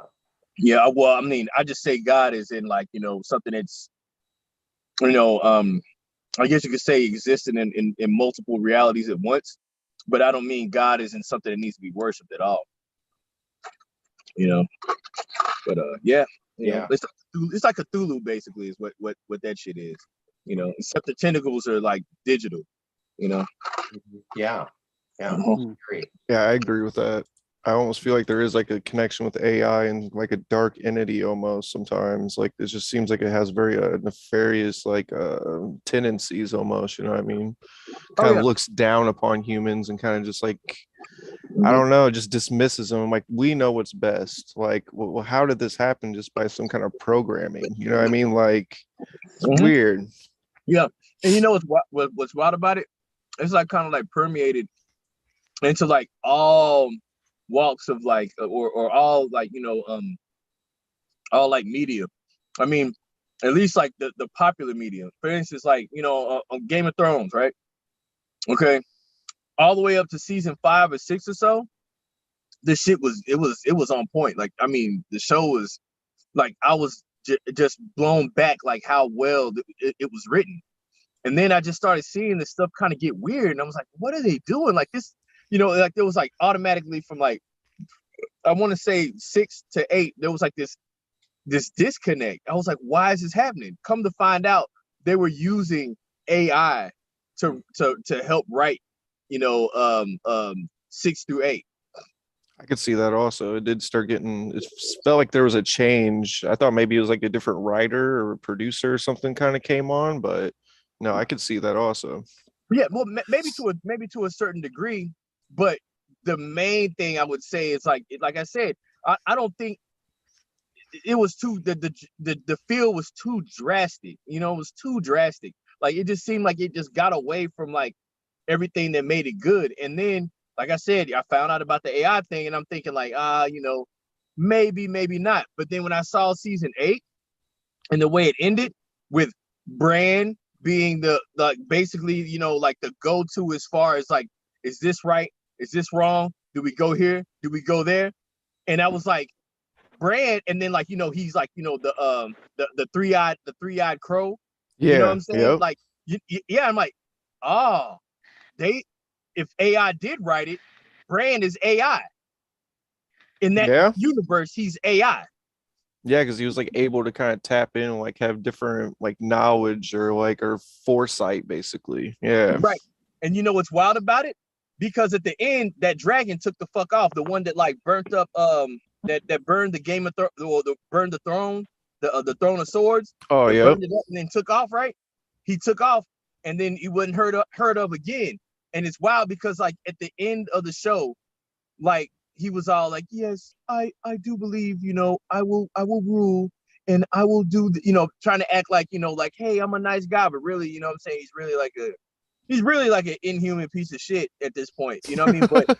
But you know, so then his last request, or the last thing that he said on film, he was like, does anybody know where the dragon went? And I was like, because see, Oh, yeah. yeah, yeah, Yeah. because that was the only that was the only thing that could, like, you know, that knows the truth of what he is, and knows the truth of, like, you know, of like of the humans history and all that kind of shit. You know what I'm saying? Where Bran is like artificial intelligence, the dragon represented real intelligence and real wisdom. Yeah. You know? I can Yeah. see So he was that. like, Yeah. yeah. So he was like, please, like, find it, please, like, kill it. You know what I mean? Because like that was the only thing that stood in the way of his you know, of his, like, you know, I World guess you say domination. Iron Fist and the Velvet Glove, because everybody loves Bran. He's a quadriplegic or paraplegic. Everybody loves him. He's such a nice guy. He got pushed out of a window because he saw a brother and sister fucking. Everybody should have sympathy for him. But really, in actuality, he was, you know, he wasn't the same thing after that happened. He was inhabited, and I think that's part of what's happening in this reality. You get that jab, right? You Yeah. you kill your connection with like your higher self, and then it also creates a void to where lower entities can come in and work through you. I agree with even changing your DNA and everything. That's what really made me look out, like mRNA and everything else. Like, I don't know, but Yeah. Whew, boy, I swear, man. I mean, it's just it's kind of wild, man. But yeah, yeah, I don't even know how we got here, but I mean, but here we are in the conversation. It all started with Papa. It all started with Papa. Papa popped it off. He popped it off. You popped it up, all right. Yeah. Yeah, he popped it off, man. Here's a picture when we met with Jeff Foxworthy. There he is. oh, Oh, cool. hell yeah. Oh, that's What's cool. up, man? Super Yep. nice guy. The guy is just such a nice guy. Yeah, he always struck Oh, me like cool. that. Yeah, he always kind of rubbed me like he'd be like a really nice person, like meeting. Like I can see some comedians like I could see they'd be kind of like a rude or like I don't know individual. I could see him; he'd become a nicer guy. Seemed like He's a great guy. Mhm. Yep, I know what you mean. Leno was a pretty good guy too. And Leno he's got a large real estate on his chin there. He could put billboards on that chin. Yeah, he should have been. He should have been a boxer, but then maybe he should. But then he got a strong chin. You know what I mean? Like, yeah, but it'd be like a big target. He'd be going yeah, after. but I was gonna say it would be a good thing and a bad thing to have a chin like that. You know what I mean? In boxing, But yeah, he can like he's the only person in history that could do a rope-a-dope without the rope. Like, you know what I mean? Like, he would just like stand there. He wouldn't have to back up. He could just absorb it all. I remember rope-a-dope. That and sadly though, Muhammad Ali was saving his face for Hollywood. But when he did the rope-a-dope, he got hit so much, his brain kind of was rattled, let's say. Right. He put it all on the line, man. Like, and he didn't have an acting career because I think he rope-a-doped himself too much. Yeah. He roped himself till he was the dope. You know what I'm saying? So like, I mean, that's just insane, man. But I mean, but that was kind of like one of those things where it's like, he knew he was like a purpose for something else. You know what I mean? So he didn't really care. I guess he didn't care about what happened to him, in the later stages. Like he knew he had things to get done, and in that amount of time to get them done in. I mean, some people just driven to do like the craziest shit, and I think but honestly, to tell you the truth, if you think about it, like yes, I don't really agree with like the whole the religion thing. You know what I'm saying? Like I know he was like a devout Muslim, and all that, this, that, and the third. You know what I mean? But if you subtract that, and if let's just say, what if he just was, I don't know, like a sovereign being, and he decided, okay, I'm gonna take, and let's say he was in this time, and he wasn't a boxer, but he was more like somebody that was a freedom fighter. Just like he would have the mentality that probably we should all have, but we're it's like but like if he did that in like in real life and not just in the competition aspect, like dude, I think probably a revolution would have already happened, like a true one, like one that's not like televised. You know what I mean? Yeah, I Yeah, thought he'd be a good president. He could have been a president too, Oh yeah. And I think that Trump did kind of what Muhammad Ali did. I mean, Trump did to politics what Muhammad Ali did to boxing. He brought colorfulness to it and fun. I float like a butterfly, sting like a bee. Nobody on earth is stronger than me. That is, now that I think of it, yeah. Like I mean, Trump would be the guy that would that's doing that. I mean, I just wish that like he didn't. I just wish he didn't play as coy as he's playing. You know what I'm saying? Like I think he should be way more visible right now. Because we really need it, man. Like this is bullshit that's happening. Well, there were 25 attempts on his life before his inauguration, so maybe he needs to lay low for a while. Yeah, people said that. I mean, I'm just speaking it from like perspective of like, I'm in panic mode, and just like there's like a global panic mode right now. And so it's like, but at the same point, like who's gonna who's gonna take care of his family if he gets, if the 26th attempt is successful, So I understand why he would want to lay low. I'm just saying, like, I really hope this shit pays off.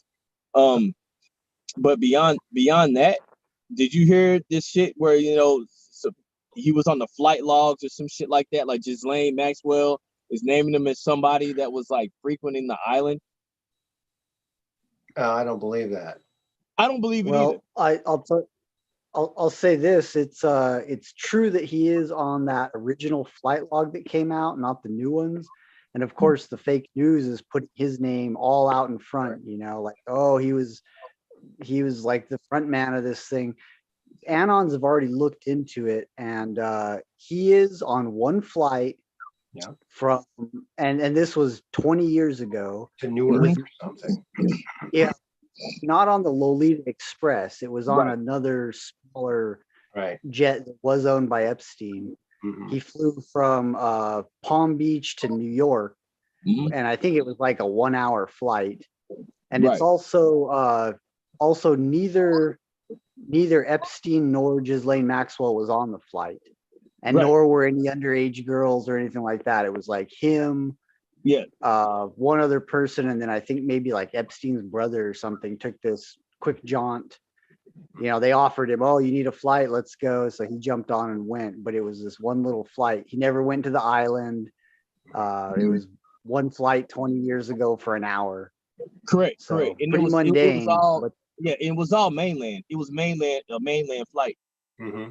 Yeah, we didn't see a painting of Trump like anywhere in Epstein's island either, did we? You know what I mean? Like Bill Clinton and Bush. I mean, it's pretty symbolic there, even with them paintings, like how it was portrayed. So, like, I mean, I look at it like this right here. Okay, like us regular ass, like, what I'm saying, like garden variety humans and shit, but I mean, I don't think we're regular like that, but I'm talking about just, regular as far as, financial status, social visibility. We're regular, right? All right. We do things all the time that could implicate us in, or tie us into the money trail of somebody that, rapes little kids in Thailand every day. If we go buy something, if we go do this, we go do that, some way, somehow our money is going towards people that do the most heinous shit on the weekend, so that's just us. So you take somebody like Trump, that's like when they make moves, they're big moves. You know what I mean? Like, dude, yeah, he might have jumped on a fucking private jet that somebody that usually flies people out to go and do the heinous crimes against humanity also frequents. But that doesn't mean that he's, on that type of time. Agreed. Yeah, I mean, maybe he even kind of saw what was happening or kind of sensed it and like, okay, yeah, I'm not cool with this. And then it was like, you know what? Maybe I should almost try to do something and make a big move and try to like get all these people done for it. Like, you know what I mean? Or at least like expose it to the public and then like, you know what I mean? And then they can't just sit back and be like, oh, no, we weren't doing that. Like, it's too late for them to really say that anymore. Like, nah, it's over with. Hey, and you heard about that designer Virgil Abloh? Virgil, he was like some like a big fashion dude. He was kind of like the Basquiat or whatever, Basquiat. He's like the Basquiat of like fashion. Anyway, okay, so kind of like a Gucci or something. I guess an African dude named Virgil. I don't know if he was like from Africa, but I think he's an African dude. And I want to say the day of her trial, Jack Dorsey steps down and that motherfucker ends up dead. Yeah. And then come to find out, he's on the flight logs. Yeah. And he was like a fashion darling. Like you had rappers talking about like Virgil designed it, and then he has there's like a video of like Kanye West catching him on the red carpet. They like hug and embrace, they're all crying and shit. And I was just like, man, boy. Hey. Yeah, man. It goes deep. I have to look into him. I don't know if I really heard of him. If I see his face or something, I might recognize it. But you know what's wild? He he looks like Kanye West. Hmm. He looks a whole lot like him. Huh. Yeah. That's I mean, interesting. okay. You know how Taylor Swift looks kind of like Anton LaVey's girlfriend or wife? Yeah. That's how Virgil and Kanye favor. Okay, yeah. I'm looking them up now. Yeah. I Yep. can kind of see it. Yeah. Especially this Except one they, photo here. right, except they were like in the same age. You know, Hmm. there's a big gap between the LaVey chick and Taylor Swift, but these two, they were like about the same damn age. Huh. That's What I want to crazy. know about Taylor Swift is how fast can she run? Because a name like Swift, she must be pretty fast. Dude, you know what? Let me tell you something. Her career went pretty fast. Hey, check this out. So I don't know, man. There's this girl named Amina, and like Amina's like patriot to the fucking core. Goes hard all the time. Intel drops. She's like a black version of Kristen, but definitely not. But she doesn't kick out dates though. You know what I'm saying? Like Kristen, she kicks out dates like nobody's business. Like she don't even care if they ain't real. You know what I mean? But this girl, she's a little bit more careful about dates. She doesn't do dates, but she's like, yeah, I believe this person's dead. This one's a skinwalker. They in a mask. Blah blah blah. But anyway, she shared a picture of Taylor Swift with a human face hat on, and said, y'all really idolizing these people. What is wrong with y'all? And I took the same picture, I shared it, had some choice words about it, and I got banned. Like I was the one with the human face hat on. Wow. Yep, Huh. I'm banned on Facebook right now because I shared Taylor Swift is in a human face hat. I think there's a lot of them like that. Like they almost don't look quite the same, or they look pretty similar, but there's a difference. Even not trying No, to you don't be understand what I'm sketchy, saying. but yeah, even You don't understand what I'm saying. No, it was a human hat made of human faces. Oh yeah, that's gross. Yeah. yeah. It was. I seen it, and it's like my blood started boiling. Yeah. I was like, and I'll just say what I said. I said somebody set this bitch on fucking fire right now. That's all I could think. I just like, I'm sorry, but I believe that you should love and hate. You should hate evil, and you should love good. I agree with you should there. be.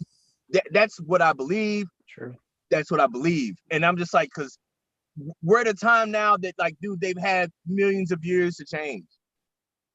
Yeah. And they have it.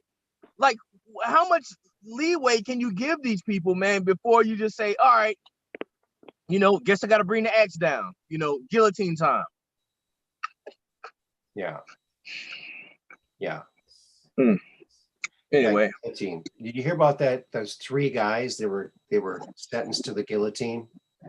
This is a long time ago. And the one guy gets up there and, did they have any last words? He said no. And the guillotine stopped like an inch before his neck. And they said, oh my God, it's a miracle. Let him go. Obviously, he needs to live. Second person, do you have any last words? No. Same thing. It stopped an inch before the neck. They let him go. It's a miracle. Third guy, do you have any final words? Yeah. Put a little oil on that thing. It might work a little better.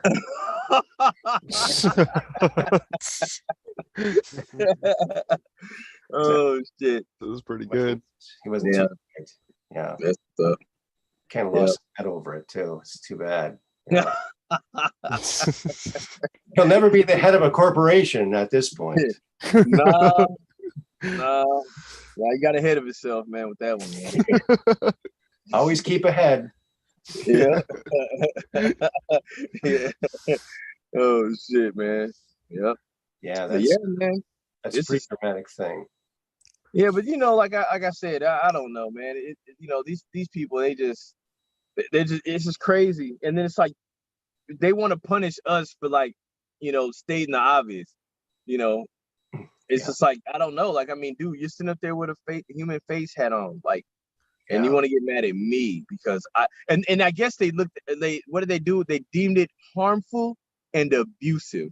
What I said about somebody that had multiple human faces in their hat on their head, but I'm the bad guy. It's abusive to the Satanists, so. Right. So, you know, so somebody's got to go. You think they would like that? Well, even how they're like integrating blood into items now, even Tony Hawk, you know, like that water company, whatever that one, Death something or other. I know what you're talking Liquid about. Death. Yeah, Liquid Death, I think it's called. It's like a water company. And then like they took his blood and started putting it on different skateboards or something. Like, and then the old dude putting blood in Nike shoes or whatever. You know what I mean? What are you guys doing implementing blood into things now? Like, why? Well, Kiss did the same thing back with their comic. They did. They put blood in the comic. Yeah, I was thinking the same thing. I didn't know about that one. All the red ink was their blood. Well, it was mixed in there. I mean, it's in there, but it's in the, not like straight up, like they wouldn't be alive if it was, you know, but their blood is in that red ink, man. It's in there. Yeah. Dang. Kiss concerts called out because they need you know, blood donations. They used all their blood for the ink. Yep. And then now you got Travis Scott, like, you know, creating blood, like, you know, like sacrifice vortexes at his show. Yeah, that was crazy, man. Like I mean, and there's like footage of like the performance. I think there was like 70,000 people there, and you could see like little like ghastly entities like jumping in and out the crowd. Like, I did see that. Yeah. I saw like a midway in the crowd. It just looked like a dark entity, almost like a spirit of some sort. Like, and it didn't look like it was like some kind of CGI type stuff or like a holographic. It looked like something different. Like, yeah. We need to support the artists that are doing good stuff and not all this symbolic crap. Local artists, people that don't have, you know, major labels. Yeah, because they got a price they got to pay. You know, they need souls, man. That's all they want. You know what I mean? Listen to people like my buddy here, Corbin Phoenix. He makes good music. Yeah, I'll check you out sometime, man. Yeah, I mean, it's hardcore hip hop. You know, I mean, it's, you know, it's a lot of black teenage angst and shit coming out as a grown. It's still there as a grown man. It's still there. You know what I mean? I want to like hurt people and shit because, you know, I was just, you know, I don't know. It's weird. It's like I was a social, antisocial person. I still kind of am, but I've been fighting it my whole life, you know. So I gotten, you know, kind of better about, you know, not being awkward, you know. But yeah, like, I mean, that shit comes out in my music, you know. It's cathartic, you know. I've been, so, you know, I mean, if you feel like, you know, you want to break something without actually break something, then you want to listen to my shit for sure. You know what I mean?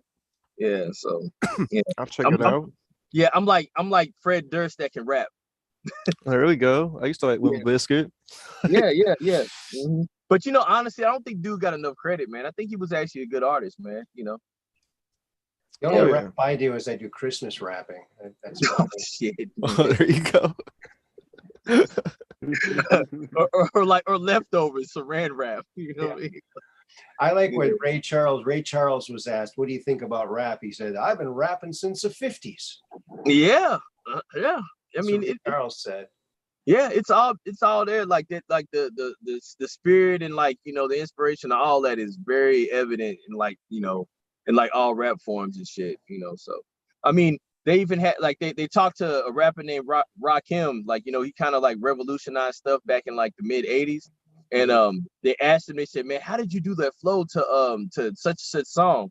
And he said, "Man, I listened to like who was that, the sax player? Was it Curtis Mayfield? No, not Curtis Mayfield. It was some kind of saxophone player.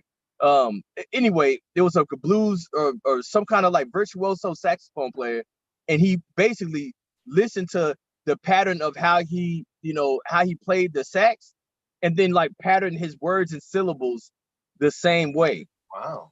And you know what's wild about that? Like I've actually done that shit with like metal guitar.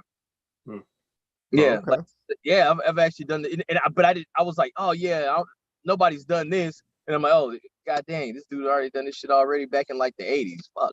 But but yeah, we take inspiration from all kinds of shit. I've sat down and I've wrote stuff, man, and thought of lyrics, listening to like I don't like deathcore, this like grindcore, metalcore, like I'll be thinking of raps, like it's really wild how like my mind goes, but I kind of like it when like people mix up music like that too, though. Honestly, like it kind of gives it a different flavor and like different, unique style of its own. So I can respect that. Yeah, definitely. But yeah, I don't know, man. So, man, y'all ain't heard from y'all girl, man. You know what I'm talking about? Elena Denai. Oh, yeah. I could only listen to a little bit of her. I couldn't handle it. Her eyes were shifty. Oh yeah, like dude, I was looking at that today. She doesn't seem very. Because I wanted to hear her, but I could only listen to like 4 or 5 minutes of it. And I had to turn it off. I can't listen to this anymore. It's just so obviously fake. She seems like she's making it up, and if you get that feeling, it's like I know. And the wild thing about it with me is like, there's that like a little bit of like the language barrier. There's a broken English, but for me, it's seeing her say this shit, and I'm looking at her, and I'm just like, she doesn't even. She might be a damn reptilian or something. Oh yeah, did you hear that weird voice that came through? Is that what you're talking about? That No. yeah, like a tritone or something. Yeah. That's that video's out there. So, and she's looking all weird, and yeah, it's very strange. Really, I didn't even know. Oh yeah. Yeah, I'm not even sure who you guys are talking about, honestly. I mean, I don't really follow Hollywood or movies and This is music no. She's not Hollywood. She's a woman who claims she has a chip inside of her brain put there by some aliens, and she gets these messages from them, and there's this galactic council, and she gets all this detailed information that she draws because she can draw. And Dr. Michael Sala just, enamored. Threw his whole career into the garbage basket when he heard her, and backed her up 100% with no corroboration, really. I mean, no, I think he's just trying to get the draws, bro. Yeah, I think maybe she's got something for him or something. I think, who knows? Maybe she's hitting on him, or I don't know, something weird. Yeah, I mean, but really, he's throwing his shit in the garbage pail. Yeah. So really, he would be the one that's trying to hit. You know what I mean? Maybe. Yeah. Or just like a scratch my back, I'll scratch yours for a few more likes or something of that nature. You know what I mean? Yeah. A lot of that going on. I mean, because like, don't get me wrong, it's wild. It's like if she's just sitting up there, like looking at her, like, man, she's really, really attractive. But then it's like she's weirdly attractive too. You know what I mean? Like, kind of like how, like, I wouldn't want to have sex with a reptile, but they are attractive to look at. Makes sense? Yeah. That's Elena Denai. You know, but some people they can't distinguish. They can't use that higher reasoning. You know what I mean? Like, you got some people that will tongue kiss a venomous snake, and he's he's probably one of them. I think she should go back to her old gig where she had that Dan and Yogurt, right? Is that hers? Oh man, bro. Oh, stop. There's so many. Listen, out of respect for this show and this chat, there's so many ways you can go with that. Well, I just if I ever do yoga, it'll be I'll be doing yoga while watching Yoda while eating yogurt. I get all my yo's, get all my yo, all done in one. Dude, there's so many ways that could go. So it just meant it humorously, light humor. Hey, and guess what? If you know, you know. We'll just leave it at that. There you go. Oh, Operation Shutdown in the chat says he thinks that Michael Sala is smitten with her. Yeah, I kind of got that feeling too. Oh yeah, oh yeah. He hangs on every word that she says. You know. Wow. Yeah. And his validation's used to be worth a lot. I mean, I wanted him to come on my show, but now I don't really want him to come on my show now. No, he's infected, man. He's infected. Yeah. Yep. I mean, and that's one thing too, like they said it's like the reason why we got to get our act cleaned up is because a lot of like higher vibrational beings, like, that still have ties to, physical reality to, to a good enough extent.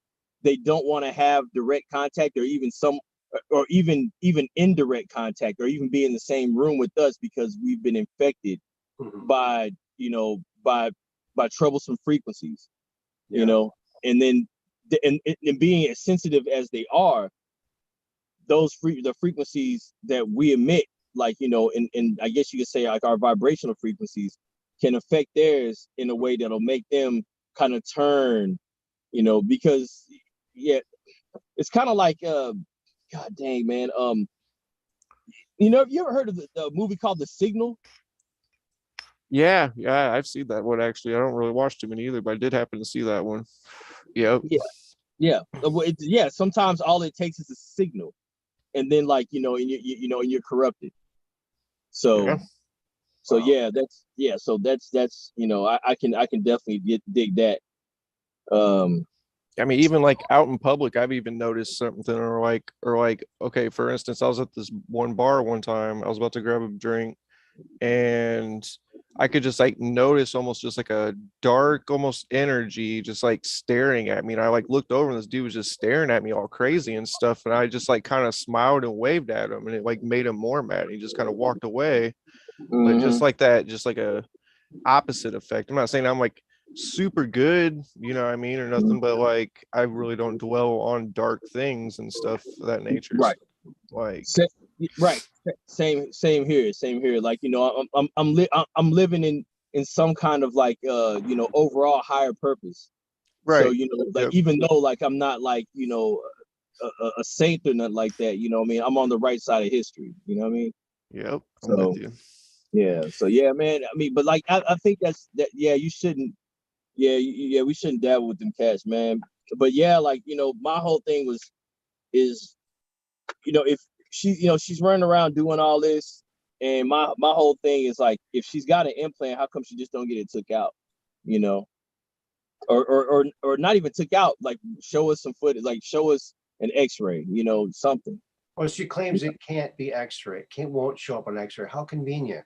Yeah. Right.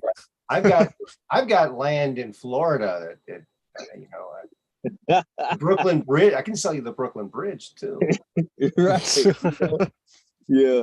I mean, and it's wild too, because like, like she's actually using, it's weird how, it's kind of wild how some of these cats can, like they'll use, the technologies and, that exists out there in the universe and multiple realities. They'll use it for their advantage if they don't want to explain something away,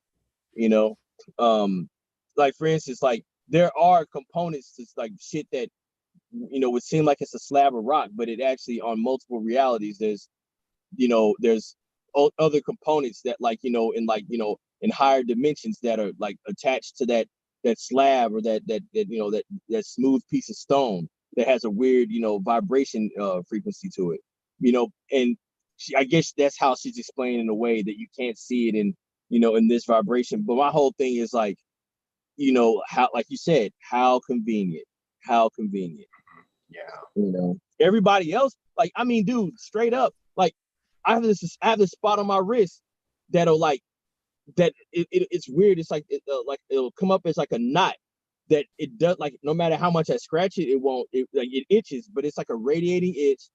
No matter how much I scratch it, it won't tear, and then it'll go down and it come back up, and it does it. It used to do it a whole lot, like around 2009 to 2013, 14, but it hasn't done it a whole lot, and it did it the other day.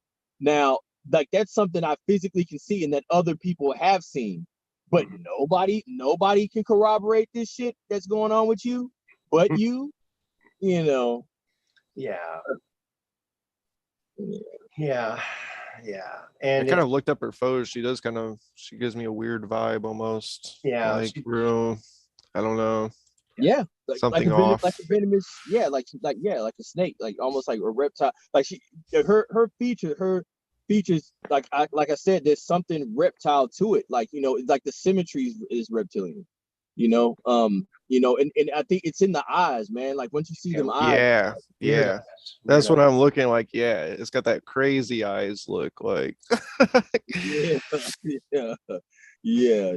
She's got it. She's got it. And like I said, I've I've met people like her throughout my life, and it's just and usually people like that's got that gaze. Yeah, there's something going on that you don't want no parts of it all. Yeah, Agreed. yeah. But I mean, but that's another thing too.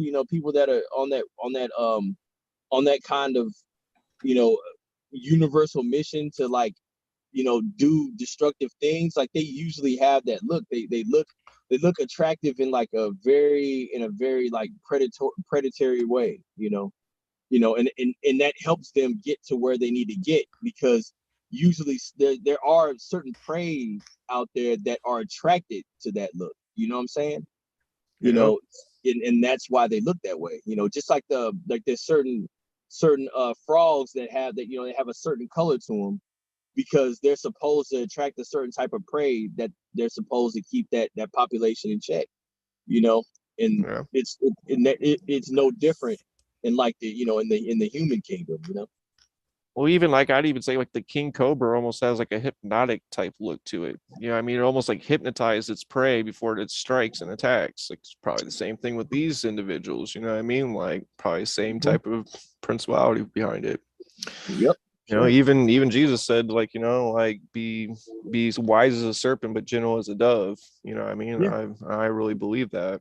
Right. You got to kind of like be intelligent enough to like see through their bull crap, like at the end of the day. So yeah, you gotta have you gotta be able to just being righteous, just being righteous with wisdom, and wisdom, and having wisdom through righteousness. It's like it goes hand in hand. Like you can't be all the way good, and you can't be all the way bad. You know what I'm saying? But you definitely don't need to be evil. You know what I'm right, saying? true that. You definitely don't need to be like retardedly gullible. Right. So Yeah. yeah, so yeah, you have to be right in that middle piece, but definitely not evil, and definitely not all the way like retarded gullible. But you got to walk the fine line between good and bad, because sometimes you need to do bad shit to bad things, and to keep shit like on a Like even level. neutral. Yeah. Counteract the evil. You know what I mean? Yeah. Right. Yeah. Yeah. But like I said, but that shouldn't be somebody's life purpose, because the thing is, if you start doing that too much, like, you start to become what you're trying to destroy, So, that's the reason why, like, being able to find that balance is like, is the goal for all, should be the goal for all of us, The way to balance it out is if you have some devil's food cake, have some angel food cake after it. So, you know what I'm saying? I can see that. That's your just dessert, right? Because that you just the deviled eggs. Now you got to have something else that will counter that. right. God damn. Angel hair pasta, maybe.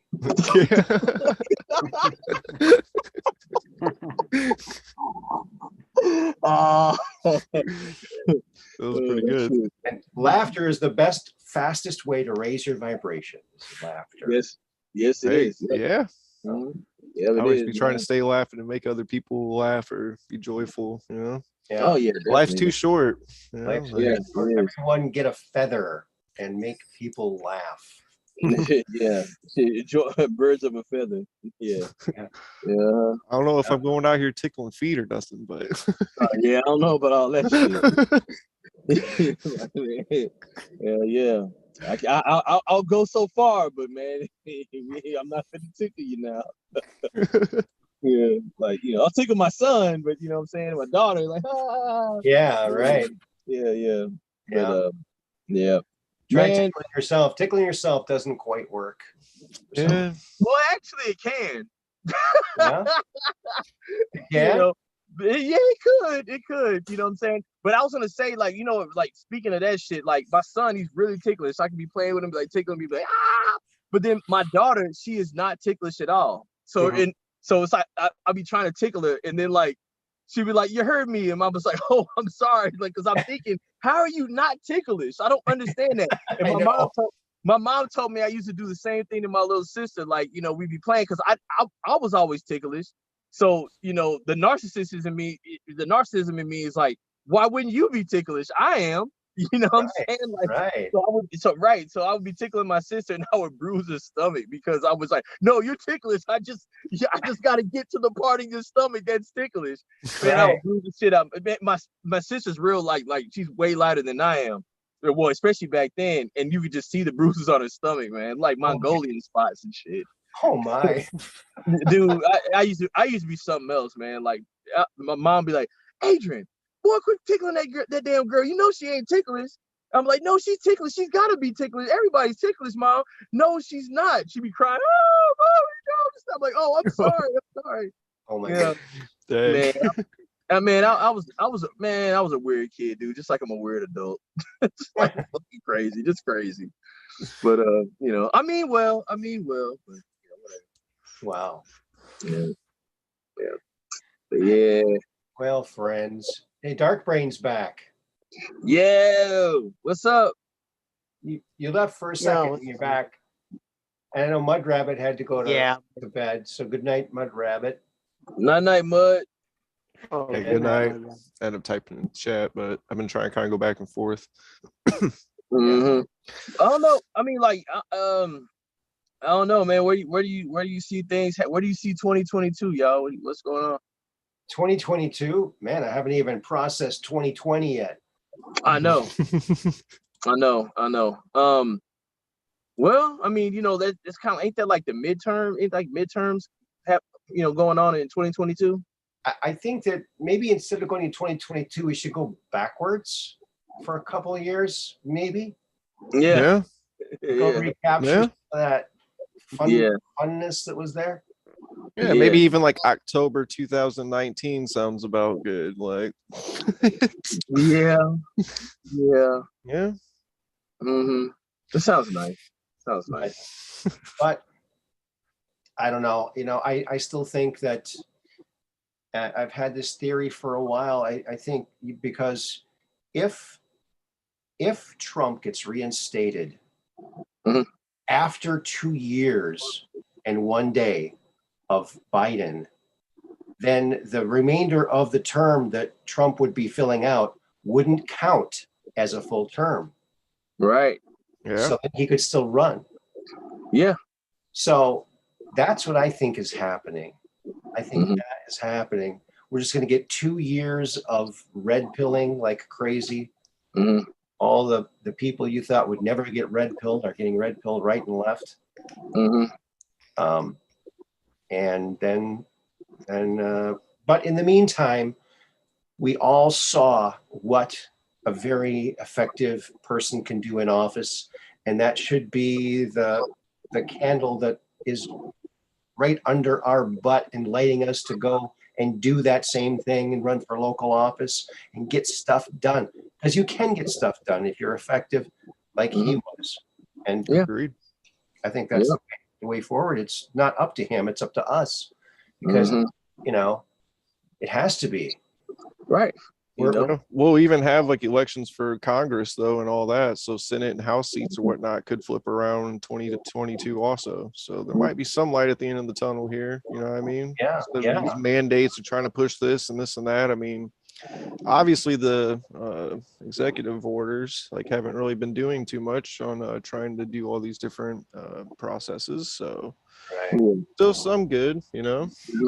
Yeah, you know, I heard that as far as the mandates and things, I heard that in Arkansas, for sure in Arkansas and in Florida, that they've actually passed some things and, like, you know, basically put their foot down about it, where in healthcare, if you were discriminated against, because you didn't want to get the jab, or you were made to like quit, or you get fired, or anything like that happen, that you're entitled to compensation. And I hear that it's not now, but it's going forward, and it's retroactive. So it's like, if it happened to you, and if it's happening now, and if it happens in the future, you're like, yeah, like, so basically, if somebody, there's Tyson Foods. At Tyson Foods, they said you either quit or you get the shot, and then you can continue working here. But we don't want you on premises unless. So that means that not only do the employees that they put through physical in financial hardships because of this thing, but not only are they like up for compensation, but people that deal with them, that even haul freight to them, could actually sue them and get paid. Yeah. And I'm talking about even the people that, like, let's say you got the vaccine because you didn't want to lose your job. That means all those employees at Tyson Foods could right now do a class action and just collapse that whole thing if they wanted to. Mm-hmm. But the thing about it is, usually people that live in fear like that, they're not gonna do it. No, you're right. They're not gonna do it. Yeah. We use code words here sometimes because we're still on this other platform that doesn't like certain words. So, did I say anything wrong? We go like this, or we go the JAB or something like that. Yeah. Did I say the V word? Yeah, but that's okay. I think maybe they're lightening up a little bit on it. I hope. Yeah, I mean, they might be up for, like, we might be able to sue them, man, for getting at us about it. Yeah, I think so. Yeah, I'm in Arkansas. If they zing this right here, I'm calling my lawyer. There you go. If they zing this podcast and they fuck with your show, I'm calling my lawyer. Fuck it. All right, I'll start it. Zoso dude's in the house. Zoso dude 77. Hey, buddy. What's going on? Captain of the mystery ship. Yeah. Nice. Yeah. That song keeps ringing through my head. That mystery ship song that he does on that show. Mm-hmm. That's a great song. Yeah. I guess I've been missing out on a whole bunch of stuff here. Hey, yo, I got something else I want to ask y'all about. Okay. Who does Cal Rittenhouse's birthday? Who has the same birthday as Cal Rittenhouse? I don't know who. I was like, I have no idea. Greta Thunberg. Oh, that's interesting. Weird. Very interesting, right? Think about it. Think about the parallels. Yeah. I don't know, man. I don't know. Like, this is just getting crazy. They should do a summer tour together. That'd be great. That little boy Greta be freaking me out too a little bit. Something weird about that. Yeah, no, something. She is weird, dude. She's straight up like a little robot girl. Yeah. Yeah. Harry's girlfriend looks like a robot. Have you seen some of the images of her? It looks like a robot. Whose girlfriend? Prince Harry. What's No, Merkel. I seen that one. Yeah, there was one. It was like straight up. Both. I think that is a robot. Like they both know that video where they were in that crowd. They were both had like skinheads. Yeah, like, not, no pun intended, but I'm just saying, like, they had the flesh heads. Yeah. Yep. Yeah. Yep. Even the eyes and everything looked real weird. Even like how the emotions were coming out. It was like they really tried to do something like great, but it was like any of us with half a brain could pretty much see and call the bull crap on it. Like it looked wild. Like, it's like they were like doing their heads like this, and there was like no facial changes. It was just really. It looked like almost kind of like wax heads of their actual faces. Yeah. Like a robot. It was like a moving mannequin thing there. Yeah. Like Yeah. And I'm thinking, like, why would you do? My whole thing is this, man. I think that, because of like, okay, put it like this. You got one person making that's a one person industry. Like when you have somebody that's famous, like they are literally like getting thousands of people paid hundreds of thousands of dollars, on up to millions of dollars, of like 1,000+ people around them making money off of them like that. Mm-hmm. Like, so that means they got to have you here, they got to have you there, they got to have you this, they have you doing this.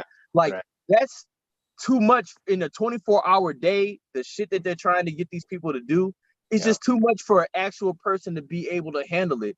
And not be in A, two places at one time, and B, probably not even be human. You know what I mean? So like, you know, so I'm thinking, you know, like, where's the downtime? You know, so I'm thinking when there's downtime, they do stuff like that. Like they'll have body doubles, they have people with a mask on, you know, and then in some cases, motherfuckers just done overdosed and died. And they're trying to figure out, wait a minute, dude, we need time to prep somebody else to take the mantle, because there's no way we can let all this money just fall flat like this. We were making X amount of money. We can't have this happen. You know, they done overdosed and died. We have to fix this shit. We have to fix this shit. Okay, all right. Find this person that looks a little bit like them. Carve up their face. How long is it gonna take for the surgery to kick in? For the surgery to look right? And for them to grow their little facial hair or whatever back? Okay, that's how long we need to stall. And that, I think they do that shit. I think they do. Could be. I could concur. Yeah, I mean, it wouldn't surprise me none. Did you even see those ones where they kind of got that? It was like, they look like Schwarzenegger, like in different ones, and like I've seen something about that, and I mean, it looked just like a human face. I mean, looked just like him. I mean, and then you know, like you talking about that Titan Environmental? Yeah, that might be it. you say hello, how are you? Yeah. A couple of weeks ago, the pipes in my house broke. The next thing I knew, my whole house became flooded with water. Then I called Titan Environmental, and now I can cook in my kitchen again. So let's get to the chopper. That was so. Dude, I watched it so many fucking times because it was just like mind blowing how they did that with deepfake. Like, oh my god, man! Like, but they can do that as long as it's on film, and like, you know, everybody there is like basically you know, like an actor. Even the audience is actors, you know, and they sign NDAs. Like, you can get away with these TV spots and it not even be them, you know? Yep. Dave I mean, Chappelle, even look at what they even did with Carrie Fisher in Star Wars. You know what I mean? Like how they made that deep fake. You know what I mean? Like, it looked pretty close. I mean, it looked pretty close. You know what I'm saying? I think honestly they could have did better than that. But if they would have did better than that, then the jig would have been up on the shit that we're talking about now. Agreed. They would have been like, oh shit, they can really. People would have started asking questions like, how do we know when we watch Oprah that it's really Oprah? How do we know that, you know, this, that, and the third? How do we know it's Dr. Phil? You know what I'm saying? It would have worked the normies up, you know what I mean? It would have like almost red pilled everybody. Like, so they had to make the shit look a little choppy, so that way, you know, people wouldn't ask those questions and think that maybe they've been watching a lie their entire fucking life, you know? You remember the show Fridays from years ago? It was to compete with Saturday Night Live years ago. And they had very vaguely. Don't remember that. Was it the Keenan Wayne, the Waynes, something? But they were doing a spoof on Oprah, and they had this woman playing Oprah, and she was like really large. I mean, you could tell she was like wearing a suit to make her look large, but the camera had some kind of effect that made her look skinnier. And there was some problem with that, and it was freaking out. It kept going. And it was actually fluctuating like her weight, but in like real time and super fast. Did you see that too? Yeah, that sounds like you saw it. Yeah, it was pretty funny. Yeah, that's I missed that one. No, I never seen that, but it makes perfect sense. Like, that's some shit that I would do. Like, I something always bothered me with Oprah. You know, I don't know. Were her parents trying to name her Opera, but they misspelled it? I don't know. Man, I don't know. I mean, like Oprah, yeah, man, she's definitely like on some like nasty evil shit. And it's funny, they always get like black women or women of color, whatever the fuck they want to call it, that want to give you family advice, and they don't even have children. Yeah. Yeah. Oh, right. interesting. Yeah, interesting take on that. Yeah. You know, I mean, I Okay. just thought that was kind of wild. And weight loss advice too. Yeah. Shit, man. Damn. Sorry. Yeah, no. She's. I don't get it, man. Like, you know, Some people are meant to be a certain way, and to fight it is just don't fight Right. it. This is what you're supposed to be, and that's, exactly. people mean, will accept you. If you want to do stuff for health reasons, you know what I'm saying? Just want to, like, you know, live longer, you know, be healthier, be able to, you know what I'm saying, like, you know, have more energy, then yeah, I mean, go ahead and work out. But if you're trying to do it because you're trying to, like, you know, fit in a certain outfit or something like that, like, that's not the good reason to do it. You know what I mean? Right. You know, but yeah, I mean, because you could be healthy and not be, you know, a size 0. You know what I mean? You could be healthy and be 5'5" and 175, 180 pounds or something like that, and be completely fucking healthy. You know what I'm saying? You know, but yeah, like, I mean, there's something. But if you're like grossly obese, like, yeah, there's a problem. And if you're grossly underweight, yeah, there's a problem. You know what I mean? You know, I don't want nobody to be dying because, you know, of their size situation. But, you know, but to be doing stuff for cosmetic reasons, nah, we ain't doing that. Right. You know? Oftentimes people that are like that, they're not really pleasant people to be around. You know. Yeah, like, they might seem like they're all like smiling in pictures, you know, posing, you know, with like that, you know, with that half their ass cocked out, you know what I mean? You know, but then, you know, they're not really like good people to be around. Like, they're just super narcissistic, focused on themselves. Just Yep. yeah. I was gonna say the same thing, like narcissistic, like egotistical, prideful, you know, like vanity, like things of that nature, you know, like just care about themselves and their image. Doesn't really matter how they treat other people or who they really are. It just matters like how you depict them. Right. You know, And you know what's wild about it? Like, you know, nowadays we associate good people with looking good. You know, Yep. like, that's so far from the truth, you know. But that's the thing, narcissists, they feed off that, like, oh yeah, hell yeah, man, this is our time to shine. You know what I'm saying? Yeah. Like, you know, like, yeah, you know what I mean? Like, shit, man, yeah, that people really believe us now, you know what I mean? Like, you know, this right for the taking now. You know, all we got to do is look good and they'll think we're good people. Oh, we're finna fuck some shit up now. Yeah. It's crazy. Yeah, you know, the vanity thing. You know, I used to do a lot more Elvis shows, and this one guy wanted to be my manager, and he wanted me to get lip surgery. I'm saying, what? No way. Man, knock on wood. I mean, that's like the softest skin on your body. Why would anyone mess with that? I mean, dude, so much could go wrong. I would never do something like that. I couldn't. And most of the time, it never turns out great either. It never does. No way. You know what I mean? Yeah. And you know, our faces are designed the way they are to look normal. You change one thing, it's like, oh, something's weird about that person. It's like, yeah, you're not the same. The eyebrow thing with a lot of these women, they paint them way up here.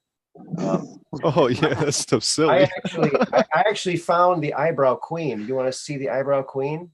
Oh man, yeah. Oh, no, she got fro brows.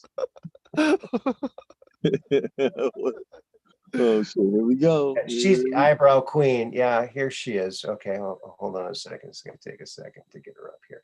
So, if ladies and gentlemen, if you are going to paint on your eyebrows, take note from the eyebrow queen herself.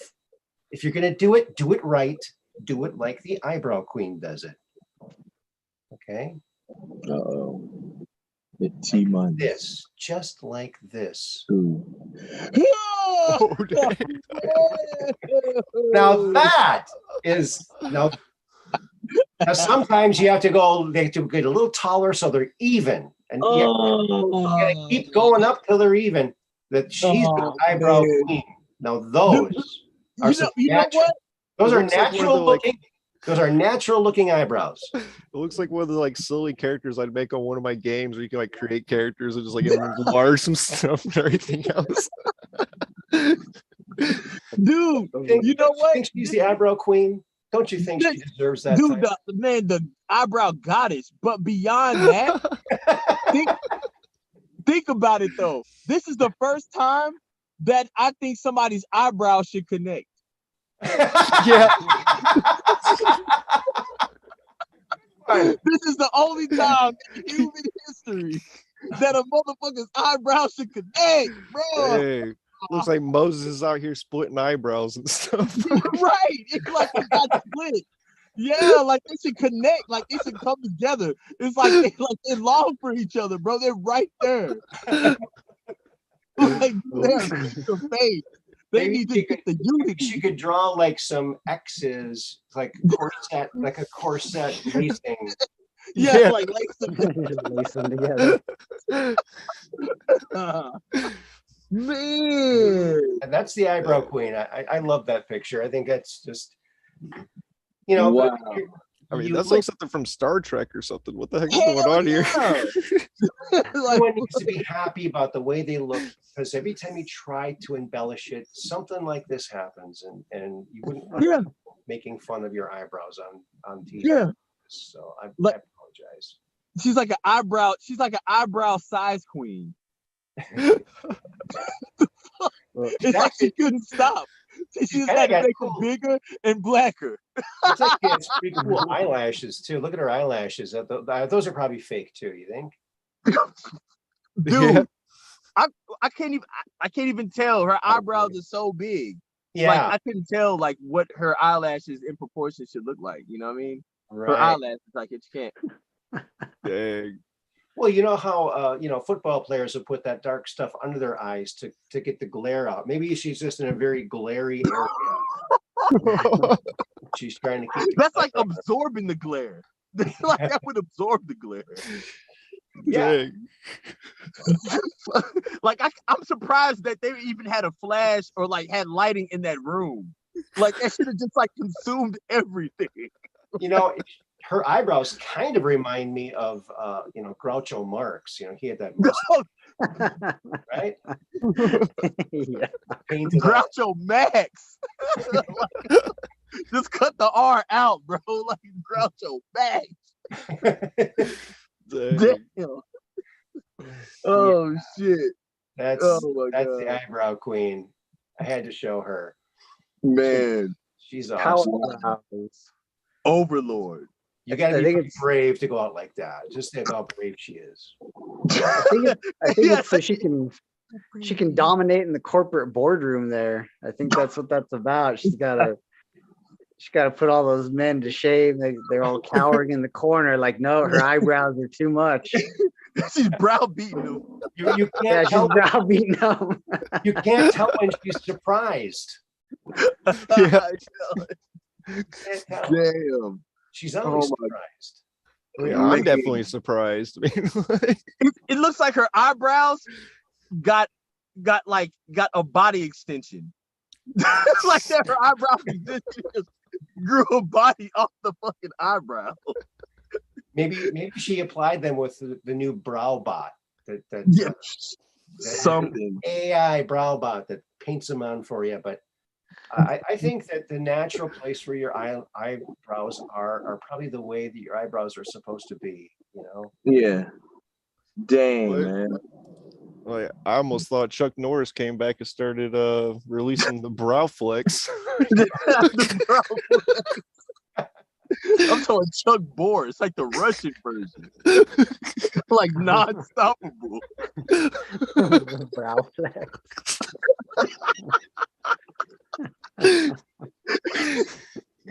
Maybe they should use that picture for a new browser. Oh, yeah.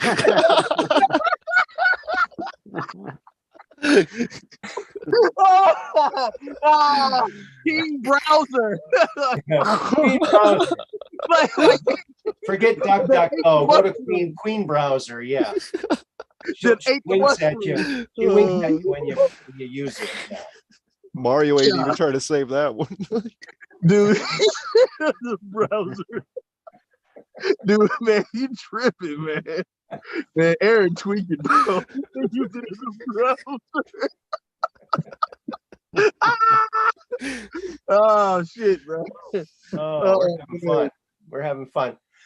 And Zoso dude says that Rittenhouse and Thunberg were actually born on the very same day. God damn! Same year. And same year and everything. Oh, yeah. that's even more Thanks, interesting. Zoso dude. And today I gave away some things, and I was inspired to do that by Zoso dude, and someone made a suggestion, so I gave away a couple sets of books, and we'll do that again next time too. All right. So Word up. yeah. Yeah. Man, Okay. this. I mean, I'm just right now. Everything's to me. I'm just kind of like looking back and just finding like symmetry, parallels. Things like that. Like that's the time to do this. To kind of see what is real and what ain't real. Because one thing about it, if we are being if we are living in like some kind of augmented reality or something like that, like we're gonna notice it by like repeating things. A dude, a YouTube conspiracy theorist dude named Donut. He said history doesn't repeat, it rhymes. And I was like, which makes perfect sense because it's like, nothing repeats, because if it repeated, it'd be like a clone of what happened before, but it rhymes. So it's like similar, a rhyme is similar to the word before that, so it's like really, it's similar.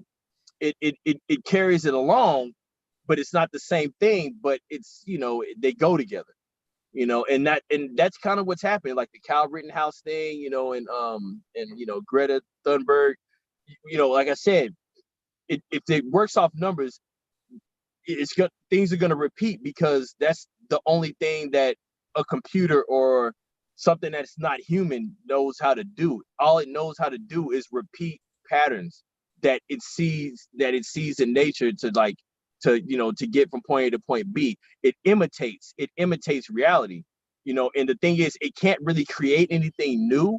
All it can do is try to make things that rhyme or similar to how things played out in reality, and it can manipulate reality in that way. So I can see that. yeah, so we'll see a lot of repeating stuff, repeating stuff. Like, you'll have certain events and it'll mirror events from the past, because it can't like come up with anything new, because it's not, only thing that can do that are human beings, eternally mortal souls. We're the only ones that can like actually create and originate new things. We're creative. Right. Yeah, So I agree. I just have to say thank you to Sammy Q Patriot for the super chat. And she says, this is props for the browser. Good laugh. man, you did. That was like the atom bomb right there. That was great. Yeah, like we went on a tangent, and man, like they just flattened the whole fucking thing. It was like, yep, we have done that one. It's done now. We laughed so hard we made it the fifth dimension. Yeah, we cracked through, man. We busted through, like for sure. Yeah, for sure. But yeah, man. So I think that's what we're gonna notice. Like, I think this is the time to do that. So that way, when things come our way, come 2022, because it's gonna be 2022, 11, yeah. 211s. You know what I'm saying? Mirror. Mm-hmm. Like we should start paying attention to things that mirror, things that like reflect something else, because that'll help us kind of get prepared to see see the fucking coming from far away. Like, oh, we see it coming, because we already knew, because they're gonna try to repeat this or do this. It was kind of like what George Bush had made some kind of like what did he do? George Bush Sr. had made some kind of speech on September 11th back in like what, 91, and was talking about like, something about war or something like that. I think it had something to do with Desert Storm. And then September 11th, 2001, the towers fell, and then his sons rushing everybody over to Iraq to fight. So it's like, it's like I said, things are gonna repeat, and it's gonna happen a lot more, to a point to where it's like, and it's all to counteract our awakening. It's all to counteract our awakening. So the more repeating things, we're gonna see more repeating things as we start to awaken, because it's trying to like spawn things to stop us. So it's like, okay, all right, throw this out there, throw this out there, throw this out there. So it's almost kind of like throwing everything you can think of to like get us from, like to distract us, smoke and mirrors, to get us from getting to where we need to be. And it's gonna happen more and more often as we start to wake up. So, like I said, it's the best thing to pay attention to, because that's all they got left is like the algorithm, like the reality algorithms, Yep. They definitely like to use numbers of certain points and everything else. You know what I mean? That's definitely a thing. Yeah. Mm-hmm. Yeah. Chaos magic, man. It's the same framework. They use the same structure. They've been using that same playbook for 1,000 years. So Yep. why wouldn't we see them trying the same tricks every time? It worked before. Why wouldn't they try it again? Right. I mean, I'm not trying to be like pessimistic or anything like that, but I mean, even like 2 + 2 + 2 = 6. So we might even see something roll out that's even a little bit worse than what we have seen already happen. You know what I mean? Like maybe the next step, you know what I mean? Their little goal. So I mean, not saying it is or isn't, but I want to show the latest page that I'm working on in the Awesome Possum book. It's a children's book. Now, this page isn't done yet. I still have to put the shadowings in on the clothes stuff, but here he is, and he's oh hell yeah, that's cool. Nice. damn, it's, hell yeah, man. You got it, man. You got like the art down pat, man. Yeah, I like it. thank you. That's crisp. I like And that. the words for that page go like, well, the page is up to that. Let's see. Well, I'll just read that page. It says he can skate backwards and forwards and all around. He can do a triple flip without touching the ground. So that's one of the things he can do. The Awesome Possum. But Yeah. at the end of the book, or towards the middle of the book, you find out he can do all these amazing stunts and cool things. But it's not the cool things that he can do that makes him so awesome. It's how he treats his friends. So Awesome. Most Yeah, I important. like that. awesome. It's not That's all the most important thing of all. Oh yeah. Yeah. You can have I all the agree. skills in the world, but if you're not like a good person, it doesn't even matter. That's right. Yep. And that right there, that right there is a very good message to send to kids. You know what I mean? Like, no matter how talented you are at this, that, and the third, like you should always be humble and be a good person. Like that should be your goal. Yeah. At the end of the day. Yep. That was that. yeah, and so it's so nice to finally get this thing. That's up to page 4 now, so I got 16 pages total. So we'll have her done soon. Hell yeah, man! That's I like it. I like where you're going with it. Yeah. So are you writing this, or you? Yeah, I wrote it. I wrote it, and I'm drawing it. Yeah. Oh hell yeah! Shit, yeah, definitely, man. Yep. You got it then, man. Yep. It'll be exactly how you want it. You know what I mean? Exactly the message how you need it without any kind of like conflict. Yes, exactly. I'm actually working on 2 Awesome Possum books. Awesome Possum and Awesome Possum Goes to School. Yeah. And I think this right here is kind of like it's like kind of like an Awesome Possum, not an Awesome Possum, but like a Popple, dynamic for the times. Since now everything is like, hey, look what I can do on TikTok. Look what I can do on social media. You know what I'm saying? Mm-hmm. And that's the only thing people are focused on. You know what I'm saying? Not like, hey, are you just like, are you good to your friends? Are you good to your family? You know? right? Like, yeah, like, you know, you got part of the human experience, but not like the point of human experience, you know, like, and this right here is going to show people, you know, or show children like, hey, look, that's all good, but it doesn't really matter unless. So that's cool that this is like, it's almost kind of like, you know, it's for the times. Sure.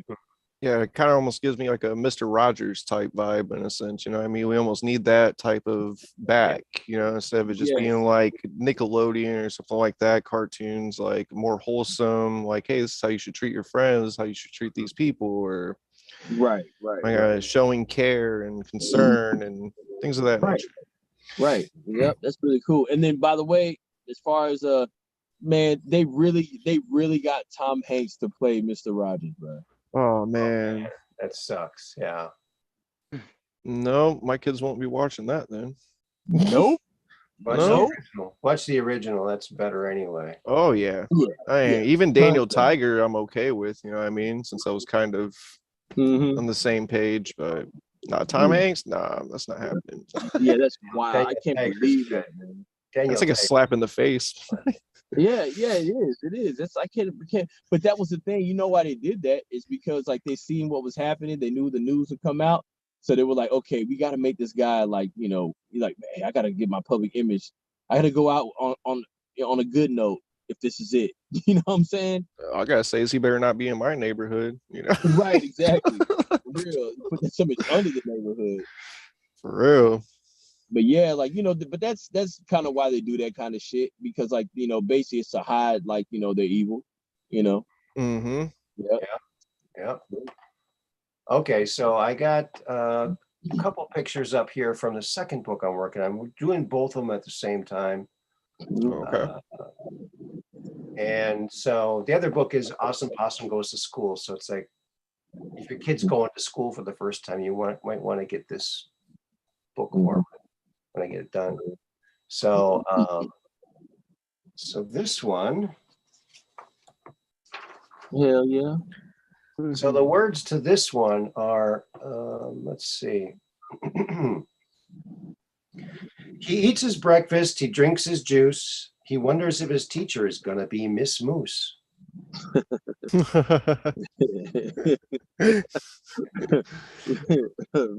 cute. Robin. Hell yeah. He's got his banana phone there. He's got his banana phone. Banana phone. Banana phone. I mean, the cordless, like a banana cell phone. There was no cords, bro. No cords. No, I decided not to put any technology into this story. Okay, cool. No technology. It's just going to be all fun stuff.